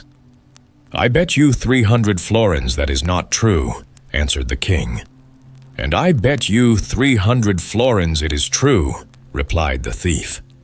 Then each staked his 300 florins, and the king said he would decide the question by sending a servant into that country to see if it was true. So the servant set out on horseback, and on the way he met a man, and he asked him whence he came. And the man told him that he came from the self-same country to which the servant was at that moment bound. "If that is the case," said the servant, "you can tell me how high the hops grow in your country, and how many barrels of beer can be brewed from one branch." "I can't tell you that," answered the man, "but I happened to be present when the hops were being gathered in, and I saw that it took 3 men with axes 3 days to cut down one branch." Then the servant thought that he might save himself a long journey, so he gave the man 10 florins, and told him he must repeat to the king what he had just told him. And when they got back to the palace, they came together into the king's presence. And the king asked him, "Well, is it true about the hops?" "Yes, sire, it is," answered the servant. "And here is a man I have brought with me from the country to confirm the tale." So the king paid the thief the 300 florins, and the partners once more set out together in search of adventures. As they journeyed, the thief said to his comrade, "I will now go to another king, and will tell him something still more startling, and you must follow and back up my lie, and we shall get some money out of him. Just see if we don't." When they reached the next kingdom, the thief presented himself to the king and requested him to give him a cauliflower. And the king answered, "Owing to a blight among the vegetables, we have no cauliflower." "That is strange," answered the thief. I have just come from a country where it grows so well that one head of cauliflower filled 12 water tubs." "I don't believe it," answered the king. "I bet you 600 florins it is true," replied the thief. "And I bet you 600 florins it is not true," answered the king. And he sent for a servant and ordered him to start at once for the country whence the thief had come, to find out if his story of the cauliflower was true. On his journey, the servant met with a man. Stopping his horse, he asked him where he came from, and the man replied that he came from the country to which the other was traveling. "If that is the case," said the servant, "you can tell me to what size cauliflower grows in your country. Is it so large that one head fills 12 water tubs?" "I have not seen that," answered the man, "but I saw 12 wagons, drawn by 12 horses, carrying one head of cauliflower to the market." And the servant answered, "Here are 10 florins for you, my man, for you have saved me a long journey.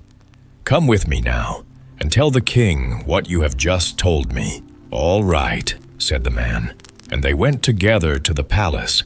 And when the king asked the servant if he had found out the truth about the cauliflower, the servant replied, "Sire, all that you heard was perfectly true. Here is a man from the country who will tell you so."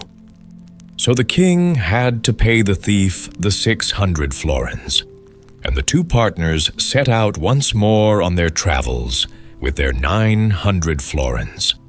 When they reached the country of the neighboring king, the thief entered the royal presence and began conversation by asking if His Majesty knew that in an adjacent kingdom there was a town with a church steeple on which a bird had alighted, and that the steeple was so high and the bird's beak so long that it had pecked the stars till some of them fell out of the sky. "I don't believe it," said the king. "Nevertheless, I am prepared to bet 1,200 florins that it is true," answered the thief. "And I bet 1,200 florins that it is a lie," replied the king. And he straightway sent a servant into the neighboring country to find out the truth. As he rode, the servant met a man coming in the opposite direction, so he hailed him and asked him where he came from. And the man replied that he came out of the very town to which the man was bound. Then the servant asked him if the story they had heard about the bird with the long beak was true. "I don't know about that," answered the man, "as I have never seen the bird, but I once saw 12 men shoving all their might and main with brooms to push a monster egg into a cellar." "That is capital," answered the servant, presenting the man with 10 florins. "Come and tell your tale to the king, and you will save me a long journey." So, when the story was repeated to the king, there was nothing for him to do but to pay the thief the 1,200 florins. Then the two partners set out again with their ill-gotten gains, which they proceeded to divide into 2 equal shares. But the thief kept back 3 of the florins that belonged to the liar's half of the booty. Shortly afterwards they each married, and settled down in homes of their own with their wives. One day the liar discovered that he had been done out of 3 florins by his partner, so he went to his house and demanded them from him. "Come next Saturday, and I will give them to you," answered the thief. But as he had no intention of giving the liar the money, when Saturday morning came, he stretched himself out stiff and stark upon the bed, and told his wife she was to say he was dead. So the wife rubbed her eyes with an onion, and when the liar appeared at the door, she met him in tears, and told him that as her husband was dead, he could not be paid the 3 florins.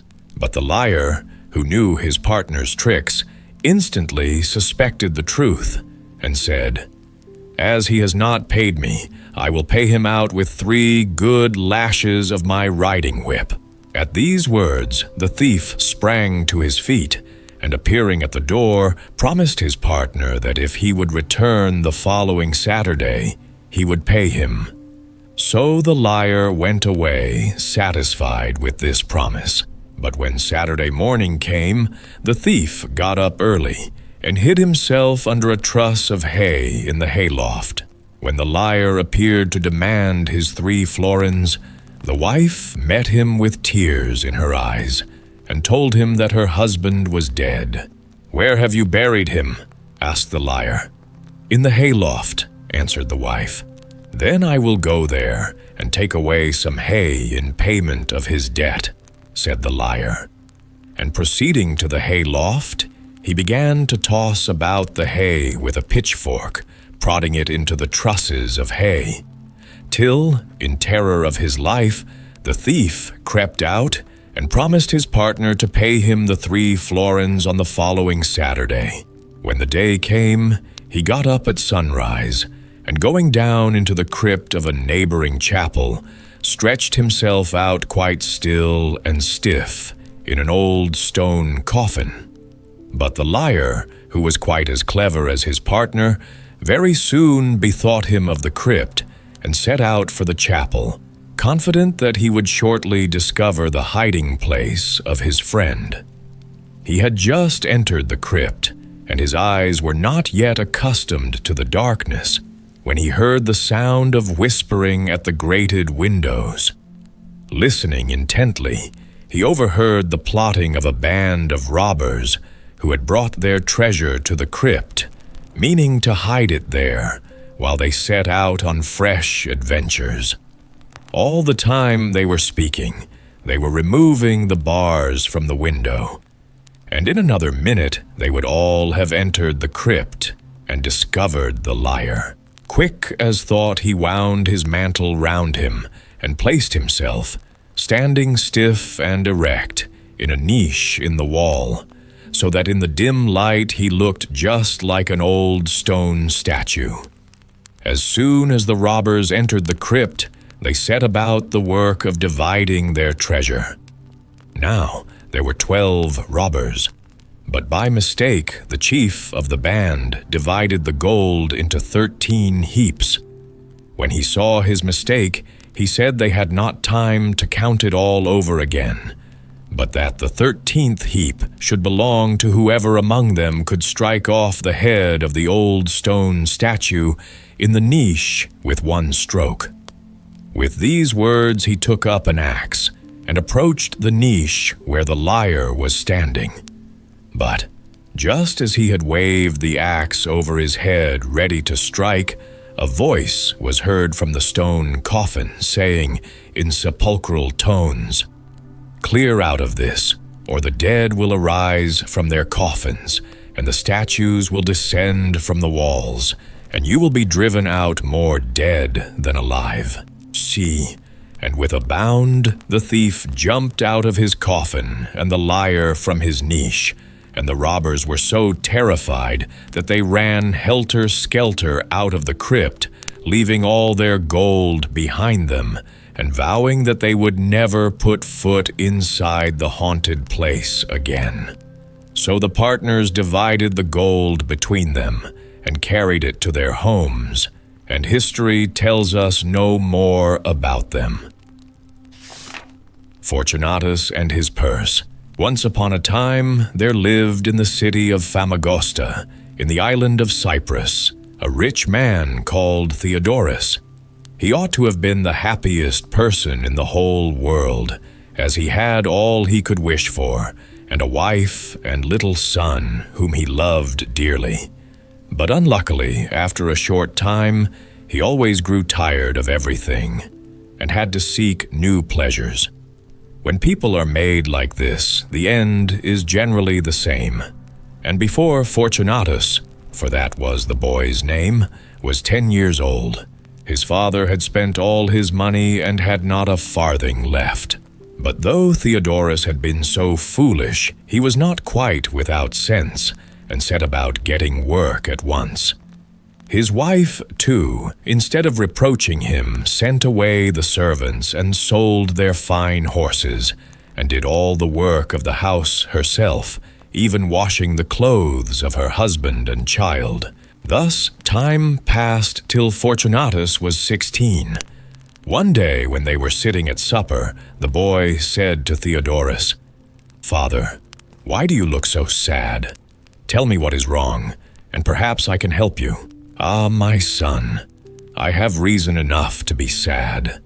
But for me, you would now have been enjoying every kind of pleasure, instead of being buried in this tiny house." "Oh, do not let that trouble you," replied Fortunatus. "It is time I made some money for myself. To be sure, I have never been taught any trade. Still, there must be something I can do. I will go and walk on the seashore and think about it." Very soon, sooner than he expected, a chance came, and Fortunatus, like a wise boy, seized on it at once. The post offered him was that of page to the Earl of Flanders, and as the Earl's daughter was just going to be married, splendid festivities were held in her honor, and at some of the tilting matches, Fortunatus was lucky enough to win the prize.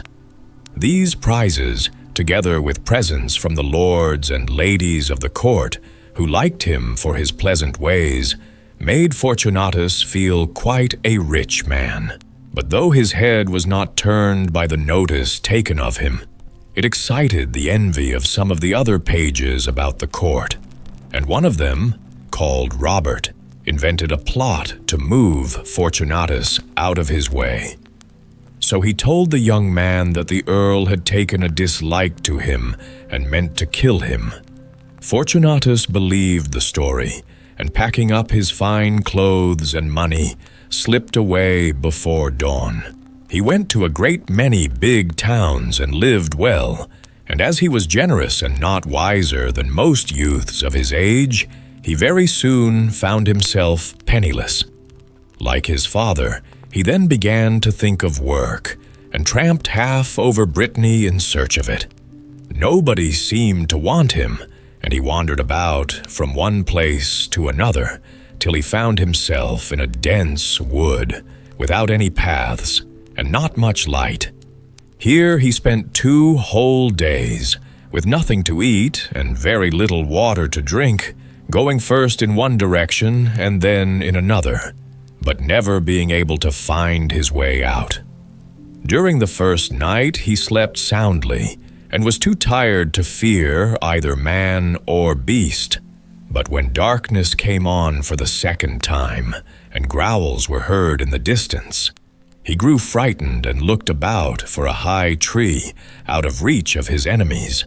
Hardly had he settled himself comfortably in one of the forked branches, when a lion walked up to a spring that burst from a rock close to the tree, and crouching down, drank greedily. This was bad enough, but after all, lions do not climb trees, and as long as Fortunatus stayed up on his perch, he was quite safe. But no sooner was the lion out of sight than his place was taken by a bear. And bears, as Fortunatus knew very well, are tree climbers. His heart beat fast, and not without reason, for as the bear turned away, he looked up and saw Fortunatus. Now in those days, every young man carried a sword slung to his belt, and it was a fashion that came in very handily for Fortunatus. He drew his sword, and when the bear got within a yard of him, he made a fierce lunge forward. The bear, wild with pain, tried to spring, but the bough he was standing on broke with his weight, and he fell heavily to the ground. Then Fortunatus descended from his tree, first taking good care to see no other wild animals were in sight, and killed him with a single blow. He was just thinking he would light a fire and make a hearty dinner off bear's flesh, which is not at all bad eating, when he beheld a beautiful lady standing by his side, leaning on a wheel, and her eyes hidden by a bandage. "I am Dame Fortune," she said, "and I have a gift for you. Shall it be wisdom, strength, long life, riches, health, or beauty. Think well, and tell me what you will have." But Fortunatus, who had proved the truth of the proverb that "it's ill thinking on an empty stomach," answered quickly, "Good lady, let me have riches in such plenty that I may never again be as hungry as I am now." And the lady held out a purse and told him he had only to put his hand into it, and he and his children would always find 10 pieces of gold. But when they were dead, it would be a magic purse no longer. At this news, Fortunatus was beside himself with joy, and could hardly find words to thank the lady.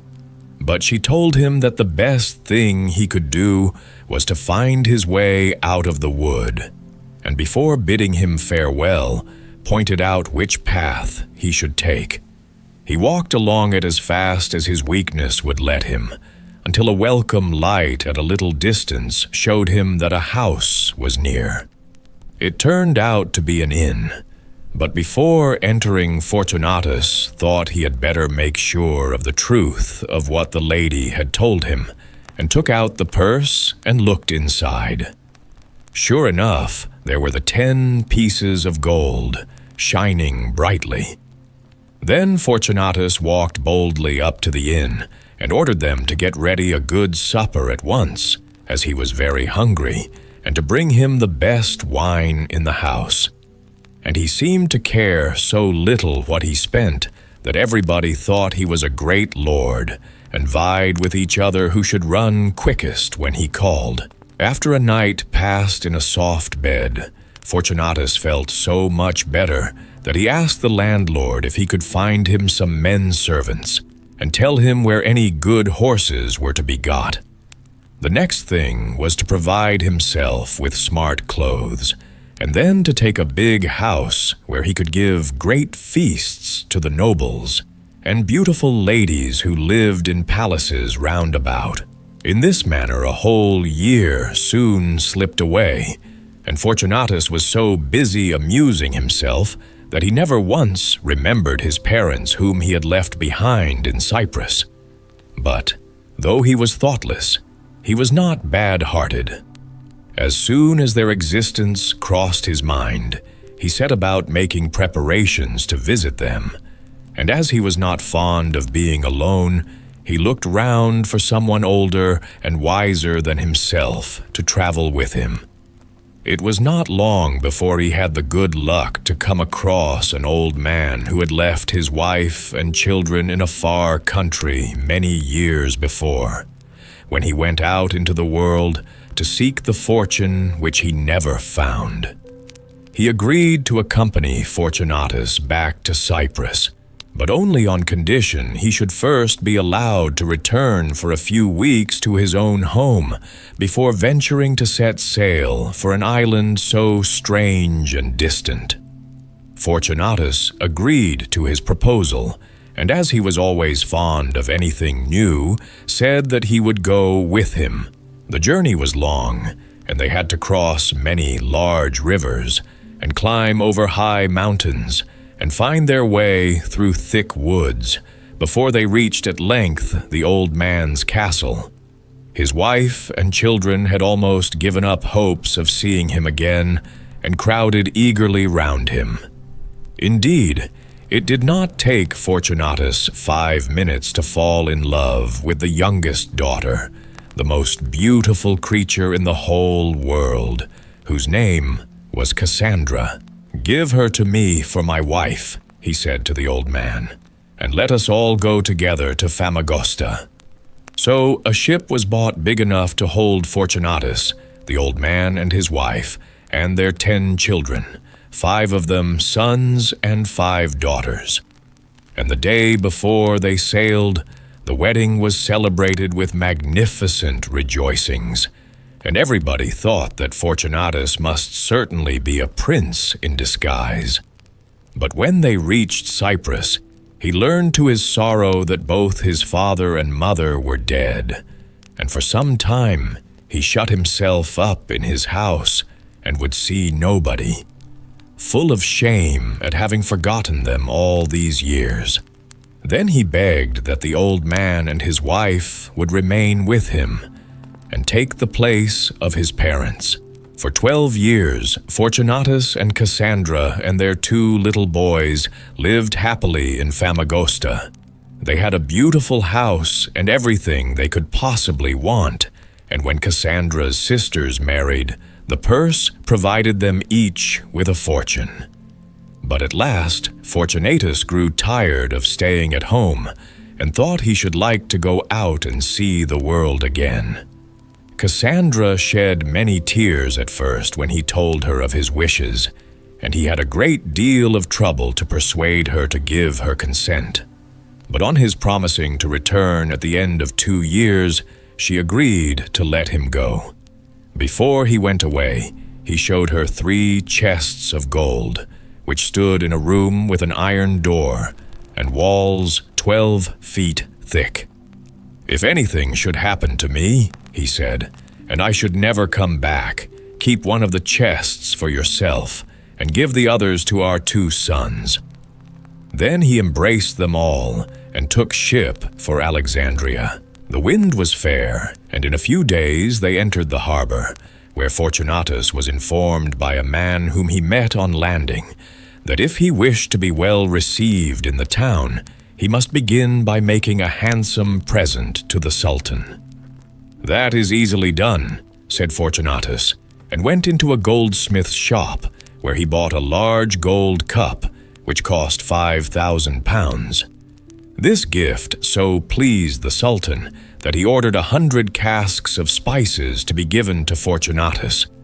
Fortunatus put them on board his ship and commanded the captain to return to Cyprus and deliver them to his wife, Cassandra. He next obtained an audience of the Sultan and begged permission to travel through the country, which the Sultan readily gave him, adding some letters to the rulers of other lands which Fortunatus might wish to visit. Filled with delight at feeling himself free to roam through the world once more, Fortunatus set out on his journey without losing a day. From court to court he went, astonishing everyone by the magnificence of his dress and the splendor of his presence. At length he grew as tired of wandering as he had been of staying at home, and returned to Alexandria, where he found the same ship that had brought him from Cyprus lying in the harbor. Of course, the first thing he did was to pay his respects to the Sultan, who was eager to hear about his adventures. When Fortunatus had told them all, the Sultan observed, "Well, you have seen many wonderful things, but I have something to show you more wonderful still." And he led him into a room where precious stones lay heaped against the walls. Fortunatus's eyes were quite dazzled, but the Sultan went on without pausing and opened a door at the farther end. As far as Fortunatus could see, the cupboard was quite bare, except for a little red cap, such as soldiers wear in Turkey. "Look at this," said the Sultan. "But there is nothing very valuable about it," answered Fortunatus. "I've seen a dozen better caps than that, this very day." "Ah," said the Sultan, "you do not know what you are talking about. Whoever puts this cap on his head and wishes himself in any place will find himself there in a moment." "But who made it?" asked Fortunatus. "That I cannot tell you," replied the Sultan. "Is it very heavy to wear?" asked Fortunatus. "No, quite light," replied the Sultan. "Just feel it." Fortunatus took the cap and put it on his head, and then, without thinking, wished himself back in the ship that was starting for Famagosta. In a second, he was standing at the prow, while the anchor was being weighed, and while the Sultan was repenting of his folly in allowing Fortunatus to try on the cap, the vessel was making fast for Cyprus. When it arrived, Fortunatus found his wife and children well, but the 2 old people were dead and buried. His sons had grown tall and strong, but unlike their father had no wish to see the world, and found their chief pleasure in hunting and tilting. In the main, Fortunatus was content to stay quietly at home, and if a restless fit did seize upon him, he was able to go away for a few hours without being missed, thanks to the cap, which he never sent back to the Sultan. By and by he grew old, and feeling that he had not many days to live, he sent for his 2 sons, and showing them the purse and cap, he said to them, "Never part with these precious possessions. They are worth more than all the gold and lands I leave behind me. But never tell their secret, even to your wife or dearest friend. That purse has served me well for 40 years, and no one knows whence I got my riches." Then he died, and was buried by his wife, Cassandra, and he was mourned in Famagosta for many years. The Goat-Faced Girl. There was once upon a time a peasant called Masaniello, who had 12 daughters. They were exactly like the steps of a staircase, for there was just a year between each sister. It was all the poor man could do to bring up such a large family, and in order to provide food for them, he used to dig in the fields all day long.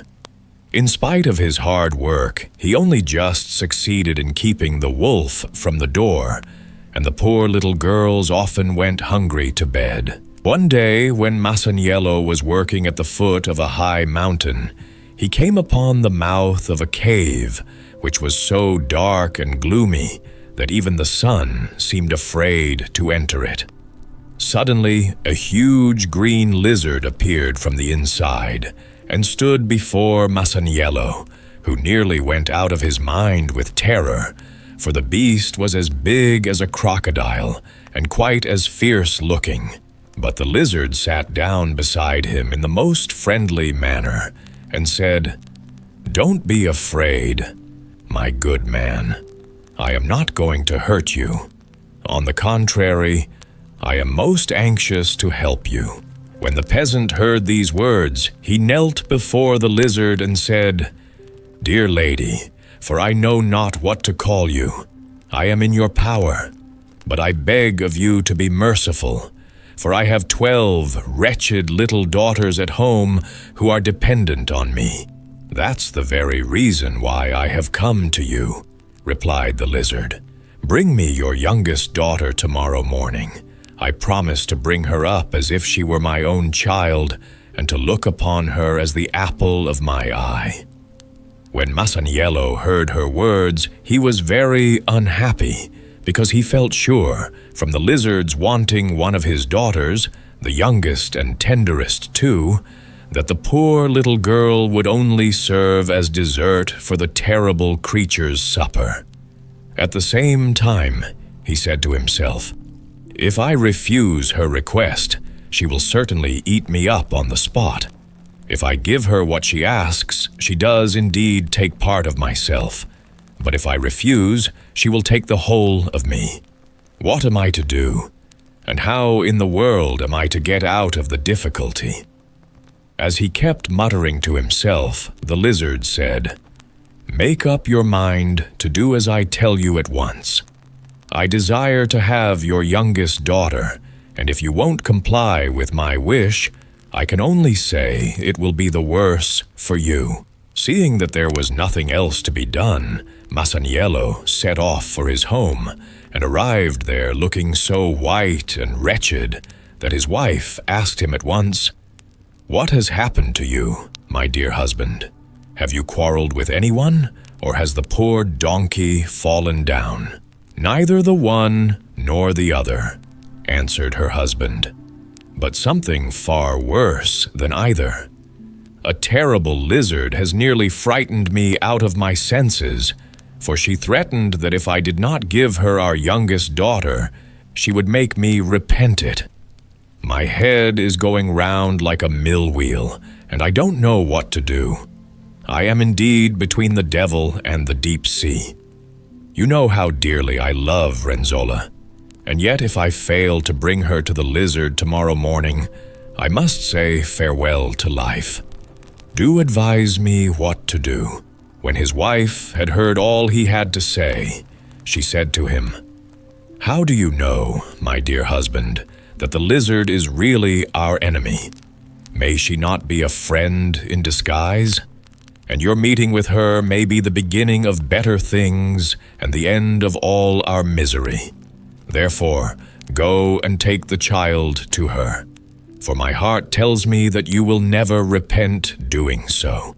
Masaniello was much comforted by her words, and next morning, as soon as it was light, he took his little daughter by the hand and led her to the cave. The lizard, who was awaiting the peasant's arrival, came forward to meet him, and taking the girl by the hand, she gave the father a sack full of gold, and said, "Go and marry your other daughters, and give them dowries with this gold, and be of good cheer, for Renzolla will have both father and mother in me. It is a great piece of luck for her that she has fallen into my hands." Masaniello, quite overcome with gratitude, thanked the lizard and returned home to his wife. As soon as it was known how rich the peasant had become, suitors for the hands of his daughters were not wanting, and very soon he married them all off. And even then there was enough gold left to keep himself and his wife in comfort, and plenty all their days. As soon as the lizard was left alone with Renzolla, she changed the cave into a beautiful palace and led the girl inside. Here she brought her up like a little princess, and the child wanted for nothing. She gave her sumptuous food to eat, beautiful clothes to wear, and 1,000 servants to wait on her. Now it happened, one day, that the king of the country was hunting in a wood close to the palace and was overtaken by the dark. Seeing a light shining in the palace, he sent one of his servants to ask if he could get a night's lodging there. When the page knocked at the door, the lizard changed herself into a beautiful woman and opened it herself. When she heard the king's request, she sent him a message to say that she would be delighted to see him and give him all he wanted. The king, on hearing this kind invitation, instantly betook himself to the palace, where he was received in the most hospitable manner. 100 pages with torches came to meet him, 100 more waited on him at table, and another 100 waved big fans in the air to keep the flies from him. Renzolla herself poured out the wine for him, and so gracefully did she do it that His Majesty could not take his eyes off her. When the meal was finished and the table cleared, the king retired to sleep, and Renzolla drew the shoes from his feet, at the same time drawing his heart from his breast. So desperately had he fallen in love with her that he called the fairy to him and asked her for Renzolla's hand in marriage. As the kind fairy had only the girl's welfare at heart, she willingly gave her consent, and not her consent only, but a wedding portion of 7,000 golden guineas. The king, full of delight over his good fortune, prepared to take his departure, accompanied by Renzolla, who never so much as thanked the fairy for all she had done for her. When the fairy saw such a base want of gratitude, she determined to punish the girl, and, cursing her, she turned her face into a goat's head. In a moment, Renzolla's pretty mouth stretched out into a snout, with a beard a yard long at the end of it. Her cheeks sank in, and her shining plaits of hair changed into 2 sharp horns. When the king turned round and saw her, he thought he must have taken leave of his senses. He burst into tears and cried out, "Where is the hair that bound me so tightly? Where are the eyes that pierced through my heart? And where are the lips I kissed? Am I to be tied to a goat all my life? No, no. Nothing will induce me to become the laughing stock of my subjects for the sake of a goat-faced girl." When they reached his own country, he shut Renzolla up in a little turret chamber of his palace with a waiting maid, and gave each of them 10 bundles of flax to spin, telling them that their task must be finished by the end of the week. The maid, obedient to the king's commands, set at once to work and combed out the flax, wound it round the spindle, and sat spinning at her wheel so diligently that her work was quite done by Saturday evening. But Renzolla, who had been spoilt and petted in the fairy's house, and was quite unaware of the change that had taken place in her appearance, threw the flax out of the window and said, "What is the king thinking of that he should give me this work to do? If he wants shirts, he can buy them. It isn't even as if he had picked me out of the gutter, for he ought to remember that I brought him 7,000 golden guineas as my wedding portion, and that I am his wife and not his slave. He must be mad to treat me like this." All the same, when Saturday evening came, and she saw that the waiting maid had finished her task, she took fright lest she should be punished for her idleness. So, she hurried off to the palace of the fairy, and confided all her woes to her.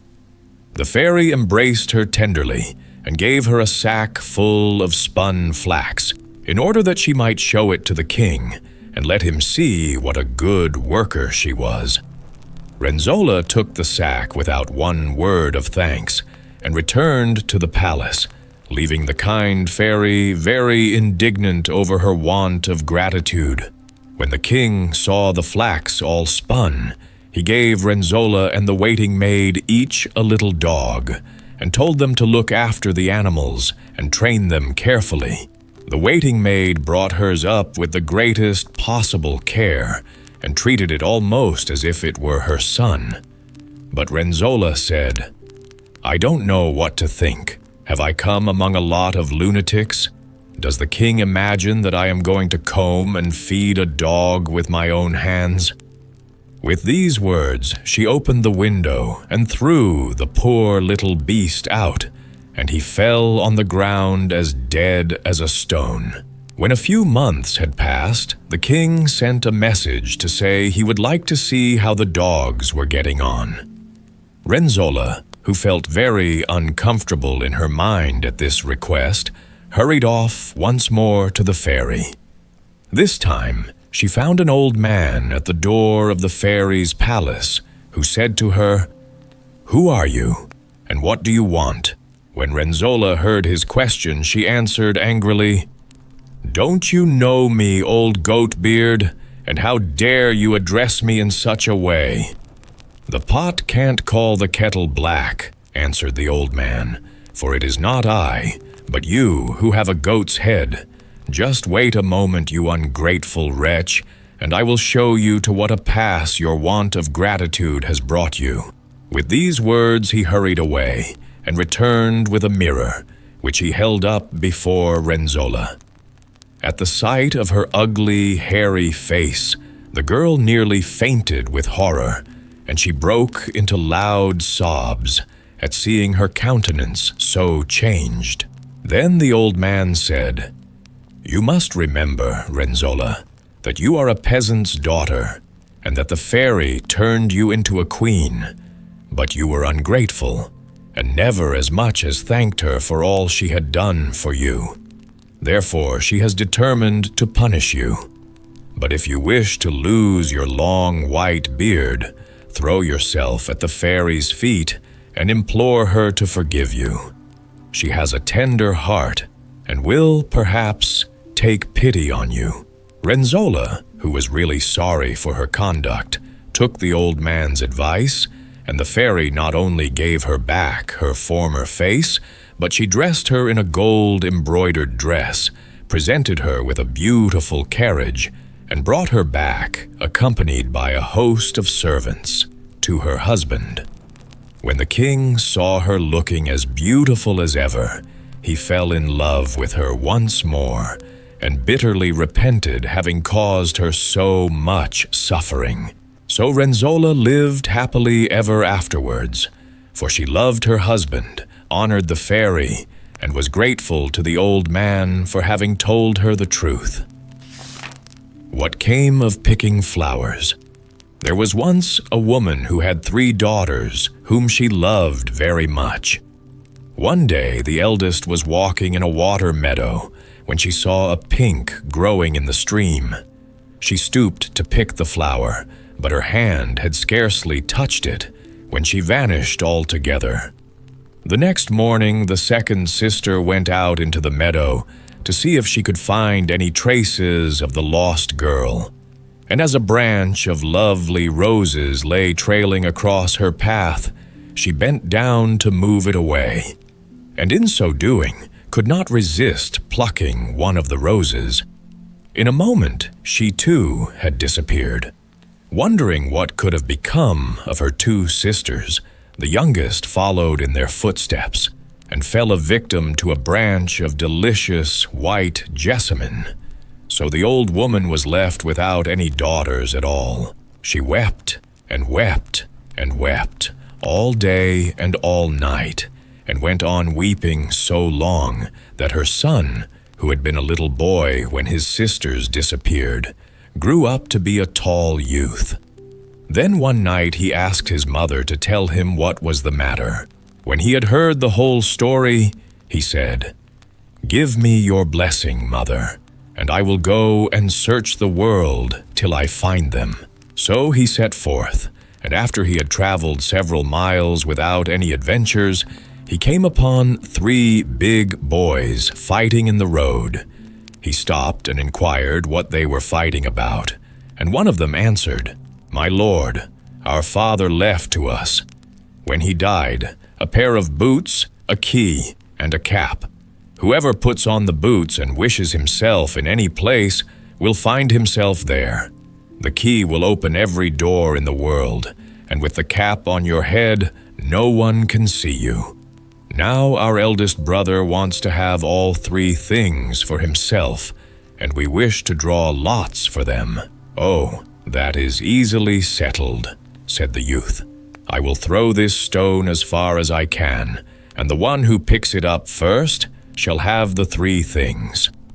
So he took the stone and flung it, and while the 3 brothers were running after it, he drew hastily on the boots and said, "Boots, take me to the place where I shall find my eldest sister." The next moment, the young man was standing on a steep mountain before the gates of a strong castle, guarded by bolts and bars and iron chains. The key, which he had not forgotten to put in his pocket, opened the doors one by one, and he walked through a number of halls and corridors, till he met a beautiful and richly dressed young lady, who started back in surprise at the sight of him, and exclaimed, "Oh, sir, how did you contrive to get in here?" The young man replied that he was her brother, and told her by what means he had been able to pass through the doors. In return, she told him how happy she was, except for one thing, and that was her husband lay under a spell, and could never break it till there should be put to death a man who could not die. They talked together for a long time, and then the lady said he had better leave her, as she expected her husband back at any moment, and he might not like him to be there. But the young man assured her she need not be afraid, as he had with him a cap which would make him invisible. They were still deep in conversation when the door suddenly opened, and a bird flew in. But he saw nothing unusual, for at the first noise the youth had put on his cap. The lady jumped up and brought a large golden basin, into which the bird flew, reappearing directly after as a handsome man. Turning to his wife, he cried, "I am sure someone is in the room." She got frightened and declared that she was quite alone, but her husband persisted, and in the end she had to confess the truth. "But if he is really your brother, why did you hide him?" asked he. "I believe you are telling me a lie, and if he comes back, I shall kill him." At this, the youth took off his cap and came forward. Then the husband saw that he was indeed so like his wife that he doubted her word no longer and embraced his brother-in-law with delight. Drawing a feather from his bird's skin, he said, "If you are in danger and cry, come and help me, king of the birds. Everything will go well with you." The young man thanked him and went away. And after he had left the castle, he told the boots that they must take him to the place where his second sister was living. As before, he found himself at the gates of a huge castle, and within was his second sister, very happy with her husband, who loved her dearly, but longing for the moment when he should be set free from the spell that kept him half his life a fish. When he arrived and had been introduced by his wife to her brother, he welcomed him warmly and gave him a fish scale, saying, "If you are in danger, call to me. Come and help me, king of the fishes, and everything will go well with you." The young man thanked him and took his leave. And when he was outside the gates, he told the boots to take him to the place where his youngest sister lived. The boots carried him to a dark cavern with steps of iron leading up to it. Inside she sat, weeping and sobbing, and as she had done nothing else the whole time she had been there, the poor girl had grown very thin. When she saw a man standing before her, she sprang to her feet and exclaimed, "Oh, whoever you are, save me and take me from this horrible place." Then he told her who he was, and how he had seen her sisters, whose happiness was spoiled by the spell under which both their husbands lay. And she, in turn, related her story. She had been carried off in the water meadow by a horrible monster, who wanted to make her marry him by force, and had kept her a prisoner all these years because she would not submit to his will. Every day he came to beg her to consent to his wishes, and to remind her that there was no hope of her being set free, as he was the most constant man in the world, and besides that he could never die. At these words, the youth remembered his two enchanted brothers-in-law, and he advised his sister to promise to marry the old man, if he would tell her why he could never die. Suddenly, everything began to tremble, as if it was shaken by a whirlwind, and the old man entered, and flinging himself at the feet of the girl, he said, "Are you still determined never to marry me? If so, you will have to sit there weeping till the end of the world, for I shall always be faithful to my wish to marry you." "Well, I will marry you," she said, "if you will tell me why it is that you can never die." Then the old man burst into peals of laughter. You are thinking how you would be able to kill me.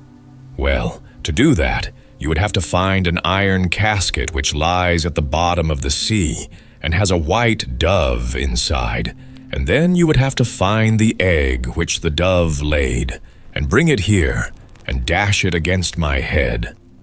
And he laughed again in his certainty that no one had ever got down to the bottom of the sea, and that if they did, they would never find the casket or be able to open it.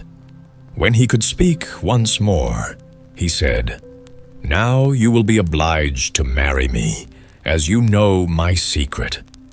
But she begged so hard that the wedding might be put off for 3 days, that he consented, and went away rejoicing at his victory. When he had disappeared, the brother took off the cap which had kept him invisible all this time, and told his sister not to lose heart, as he hoped in 3 days she would be free. Then he drew on his boots, and wished himself at the seashore, and there he was directly. Drawing out the fish scale, he cried, "Come and help me, king of the fishes." And his brother-in-law swam up and asked what he could do. The young man related the story, and when he had finished, his listener summoned all the fishes to his presence. The last to arrive was a little sardine, who apologized for being so late, but said she had hurt herself by knocking her head against an iron casket that lay in the bottom of the sea. The king ordered several of the largest and strongest of his subjects to take the little sardine as a guide and bring him the iron casket. They soon returned with the box placed across their backs and laid it down before him. Then the youth produced the key and said, "Key, open that box." And the key opened it, and though they were all crowding round ready to catch it, the white dove within flew away. It was useless to go after it, and for a moment the young man's heart sank. The next minute, however, he remembered that he had still his feather, and drew it out, crying, "Come to me, king of the birds." And a rushing noise was heard, and the king of the birds perched on his shoulder and asked what he could do to help him. His brother-in-law told him the whole story, and when he had finished, the king of the birds commanded all his subjects to hasten to his presence.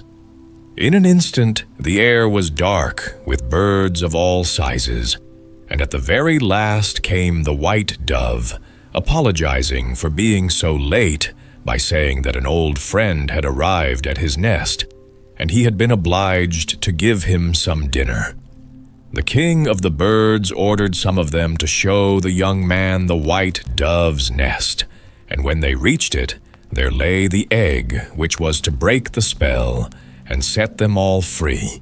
When it was safely in his pocket, he told the boots to carry him straight to the cavern where his youngest sister sat awaiting him. Now it was already far on into the third day, which the old man had fixed for the wedding, and when the youth reached the cavern with his cap on his head, he found the monster there, urging the girl to keep her word and let the marriage take place at once. At a sign from her brother, she sat down and invited the old monster to lay his head on her lap. He did so with delight, and her brother, standing behind her back, passed her the egg unseen. She took it and dashed it straight at the horrible head, and the monster started, and with a groan that people took for the rumblings of an earthquake, he turned over and died. As the breath went out of his body, the husbands of the two eldest daughters resumed their proper shapes, and, sending for their mother-in-law, whose sorrow was so unexpectedly turned into joy, they had a great feast, and the youngest sister was rich to the end of her days with the treasures she found in the cave, collected by the monster. The Story of Bensurdatu. There was once a king and a queen who had 3 wonderfully beautiful daughters, and their one thought, from morning till night, was how they could make the girls happy. One day the princesses said to the king, "Dear father, we want so much to have a picnic and eat our dinner in the country." "Very well, dear children, let us have a picnic by all means," answered he, and gave orders that everything should be got ready. When luncheon was prepared, it was put into a cart, and the royal family stepped into a carriage and drove right away into the country. After a few miles, they reached a house and garden belonging to the king, and close by was their favorite place for lunch. The drive had made them very hungry, and they ate with a hearty appetite till almost all the food had disappeared. When they had quite done, they said to their parents, "Now we should like to wander about the garden a little, but when you want to go home, just call to us." and they ran off, laughing, down a green glade which led to the garden. But no sooner had they stepped across the fence than a dark cloud came down and covered them, and prevented them seeing whither they were going. Meanwhile, the king and queen sat lazily among the heather, and an hour or two slipped away.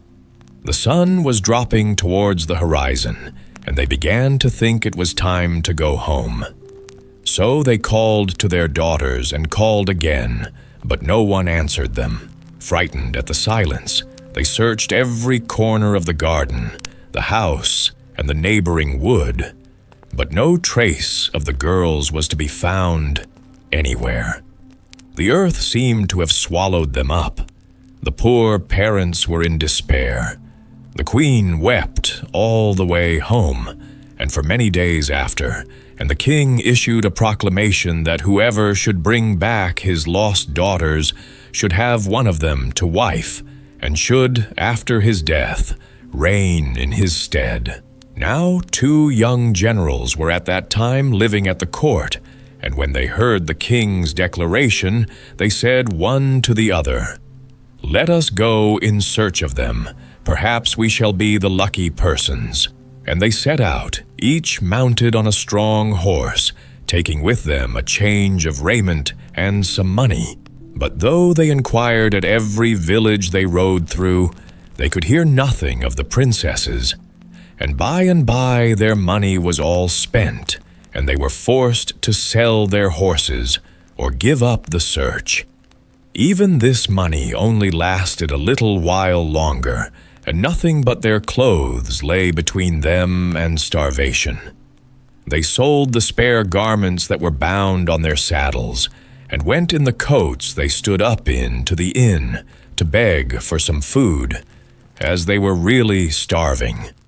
When, however, they had to pay for what they had eaten and drank, they said to the host, "We have no money, and naught but the clothes we stand up in. Take these, and give us instead some old rags, and let us stay here and serve you." And the innkeeper was content with the bargain, and the generals remained, and were his servants. All this time, the king and queen remained in their palace, hungering for their children, but not a word was heard of either of them or of the generals, who had gone to seek for them.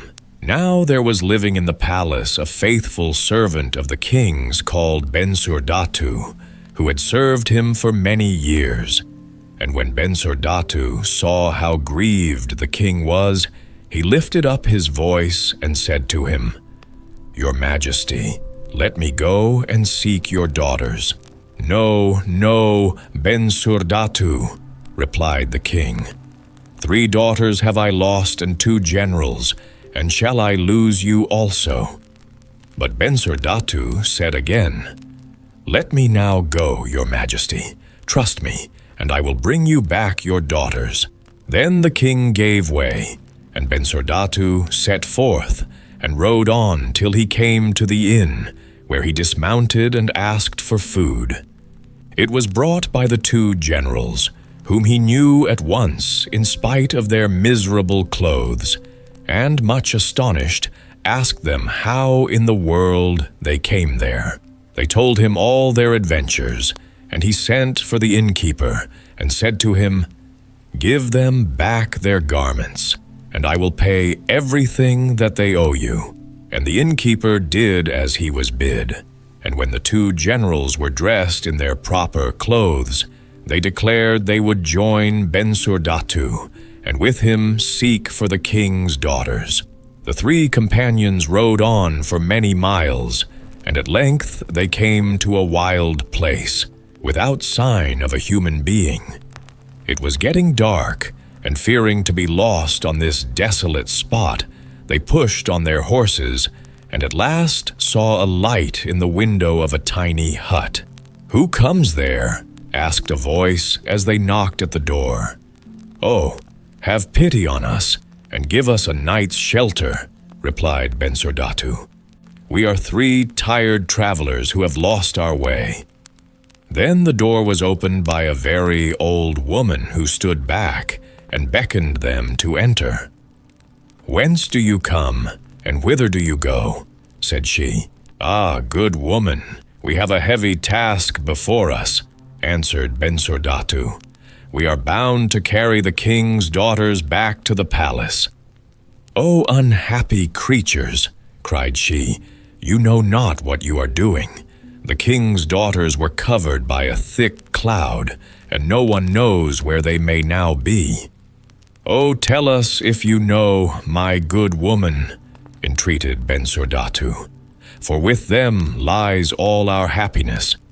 "Even if I were to tell you," answered she, "you could not rescue them.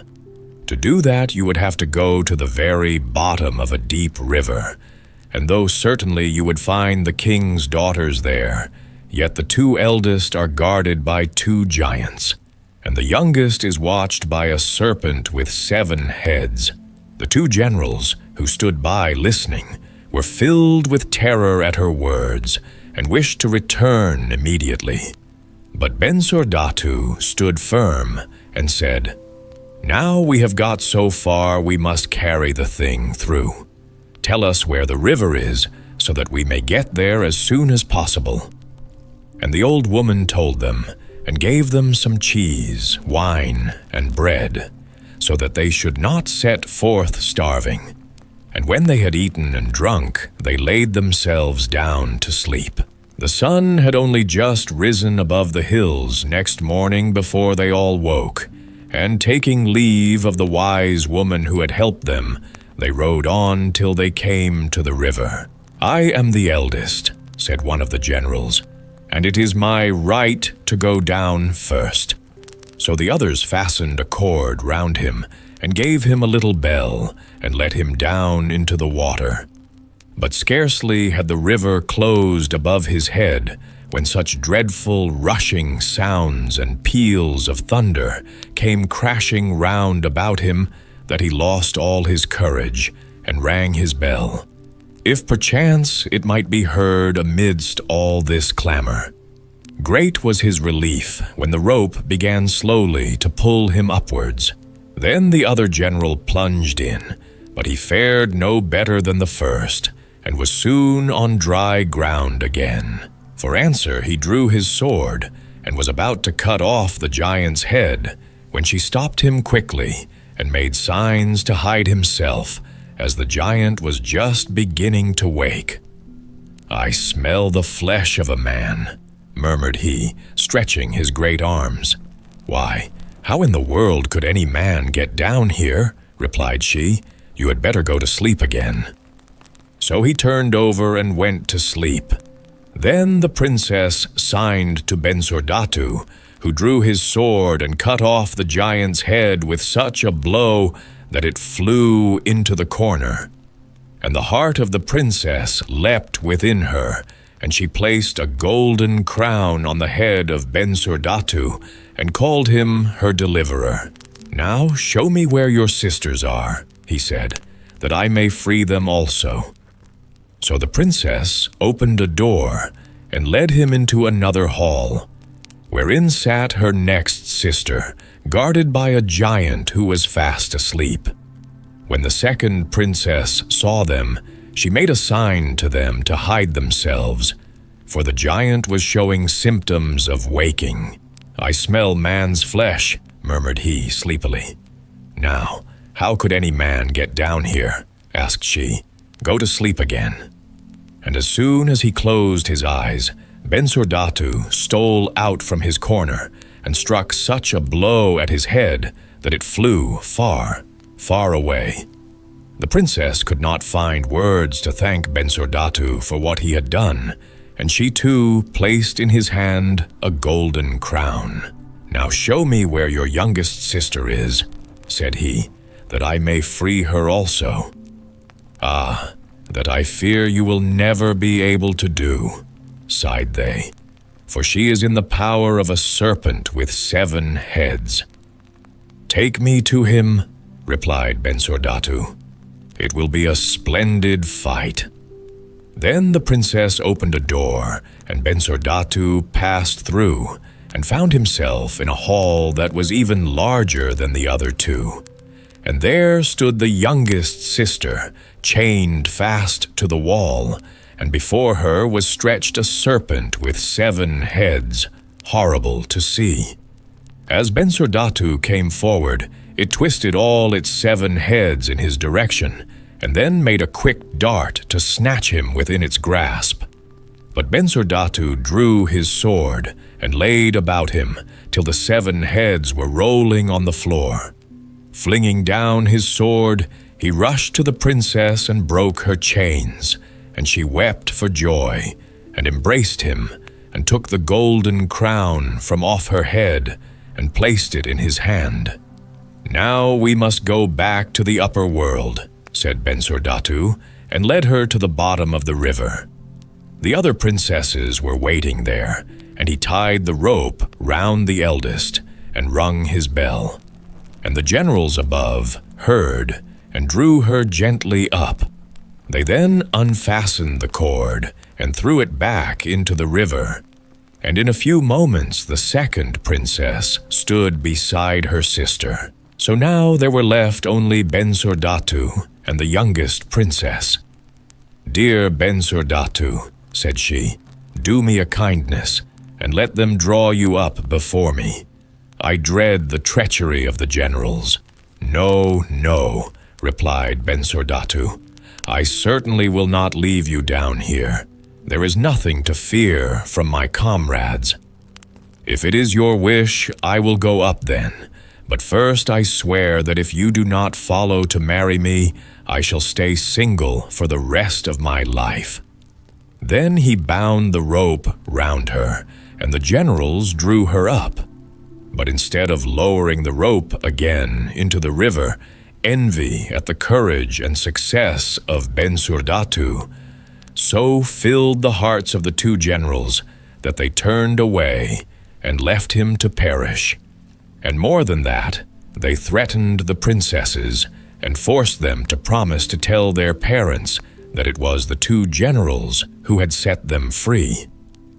"And if they should ask you about Bensurdatu, you must say you have never seen him," they added, and the princesses, fearing for their lives, promised everything, and they rode back to court together.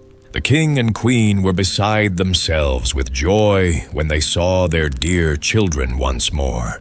But when the generals had told their story and the dangers they had run, the king declared that they had gained their reward, and that the 2 eldest princesses should become their wives.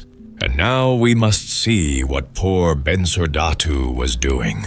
He waited patiently a long, long time, but when the rope never came back, he knew he had been right, and that his comrades had betrayed him. "Ah, now I shall never reach the world again," murmured he. But being a brave man, and knowing that moaning his fate would profit him nothing, he rose and began to search through the 3 halls, where, perhaps, he might find something to help him. In the last one stood a dish, covered with food, which reminded him that he was hungry, and he sat down and ate and drank. Months passed away. When, one morning, as he was walking through the halls, he noticed a purse hanging on the wall, which had never been there before. He took it down to examine it, and nearly let it fall with surprise, when a voice came from the purse, saying, "What commands have you? Oh, take me out of this horrible place, and up into the world again." And in a moment he was standing by the river bank, with the purse tightly grasped in his hand. "Now let me have the most beautiful ship that ever was built, all manned and ready for sea." And there was the ship, with a flag floating from its mast on which were the words, "King with the 3 crowns." Then Bensurdatu climbed on board and sailed away to the city where the 3 princesses dwelt. And when he reached the harbor, he blew trumpets and beat drums, so that everyone ran to the doors and windows. And the king heard too, and saw the beautiful vessel, and said to himself, "That must indeed be a mighty monarch, for he has 3 crowns while I have only 1. So he hastened to greet the stranger, and invited him to his castle, for, thought he, "This will be a fine husband for my youngest daughter." Now, the youngest princess had never married, and had turned a deaf ear to all her wooers. Such a long time had passed since Bensurdatu had left the palace, that the king never guessed for a moment that the splendidly clad stranger before him was the man whom he had so deeply mourned as dead. "Noble lord," said he, "let us feast and make merry together, and then, if it seem good to you, do me the honor to take my youngest daughter to wife." And Bensurdatu was glad, and they all sat down to a great feast, and there were great rejoicings. But only the youngest daughter was sad, for her thoughts were with Bensurdatu. After they arose from the table, the king said to her, "Dear child, this mighty lord does you the honor to ask your hand in marriage." "O father," answered she, "spare me, I pray you, for I desire to remain single." Then Bensurdatu turned to her and said, "And if I were Bensurdatu, would you give the same answer to me?" And as she stood silently gazing at him, he added, "Yes, I am Bensurdatu, and this is my story. The king and queen had their hearts stirred within them at the tale of his adventures. And when he had ended, the king stretched out his hand and said, 'Dear Bensurdatu, my youngest daughter shall indeed be your wife, and when I die, my crown shall be yours. As for the men who have betrayed you, they shall leave the country, and you shall see them no more.' And the wedding feast was ordered, and rejoicings were held for 3 days over the marriage of Bensurdatu and the youngest princess.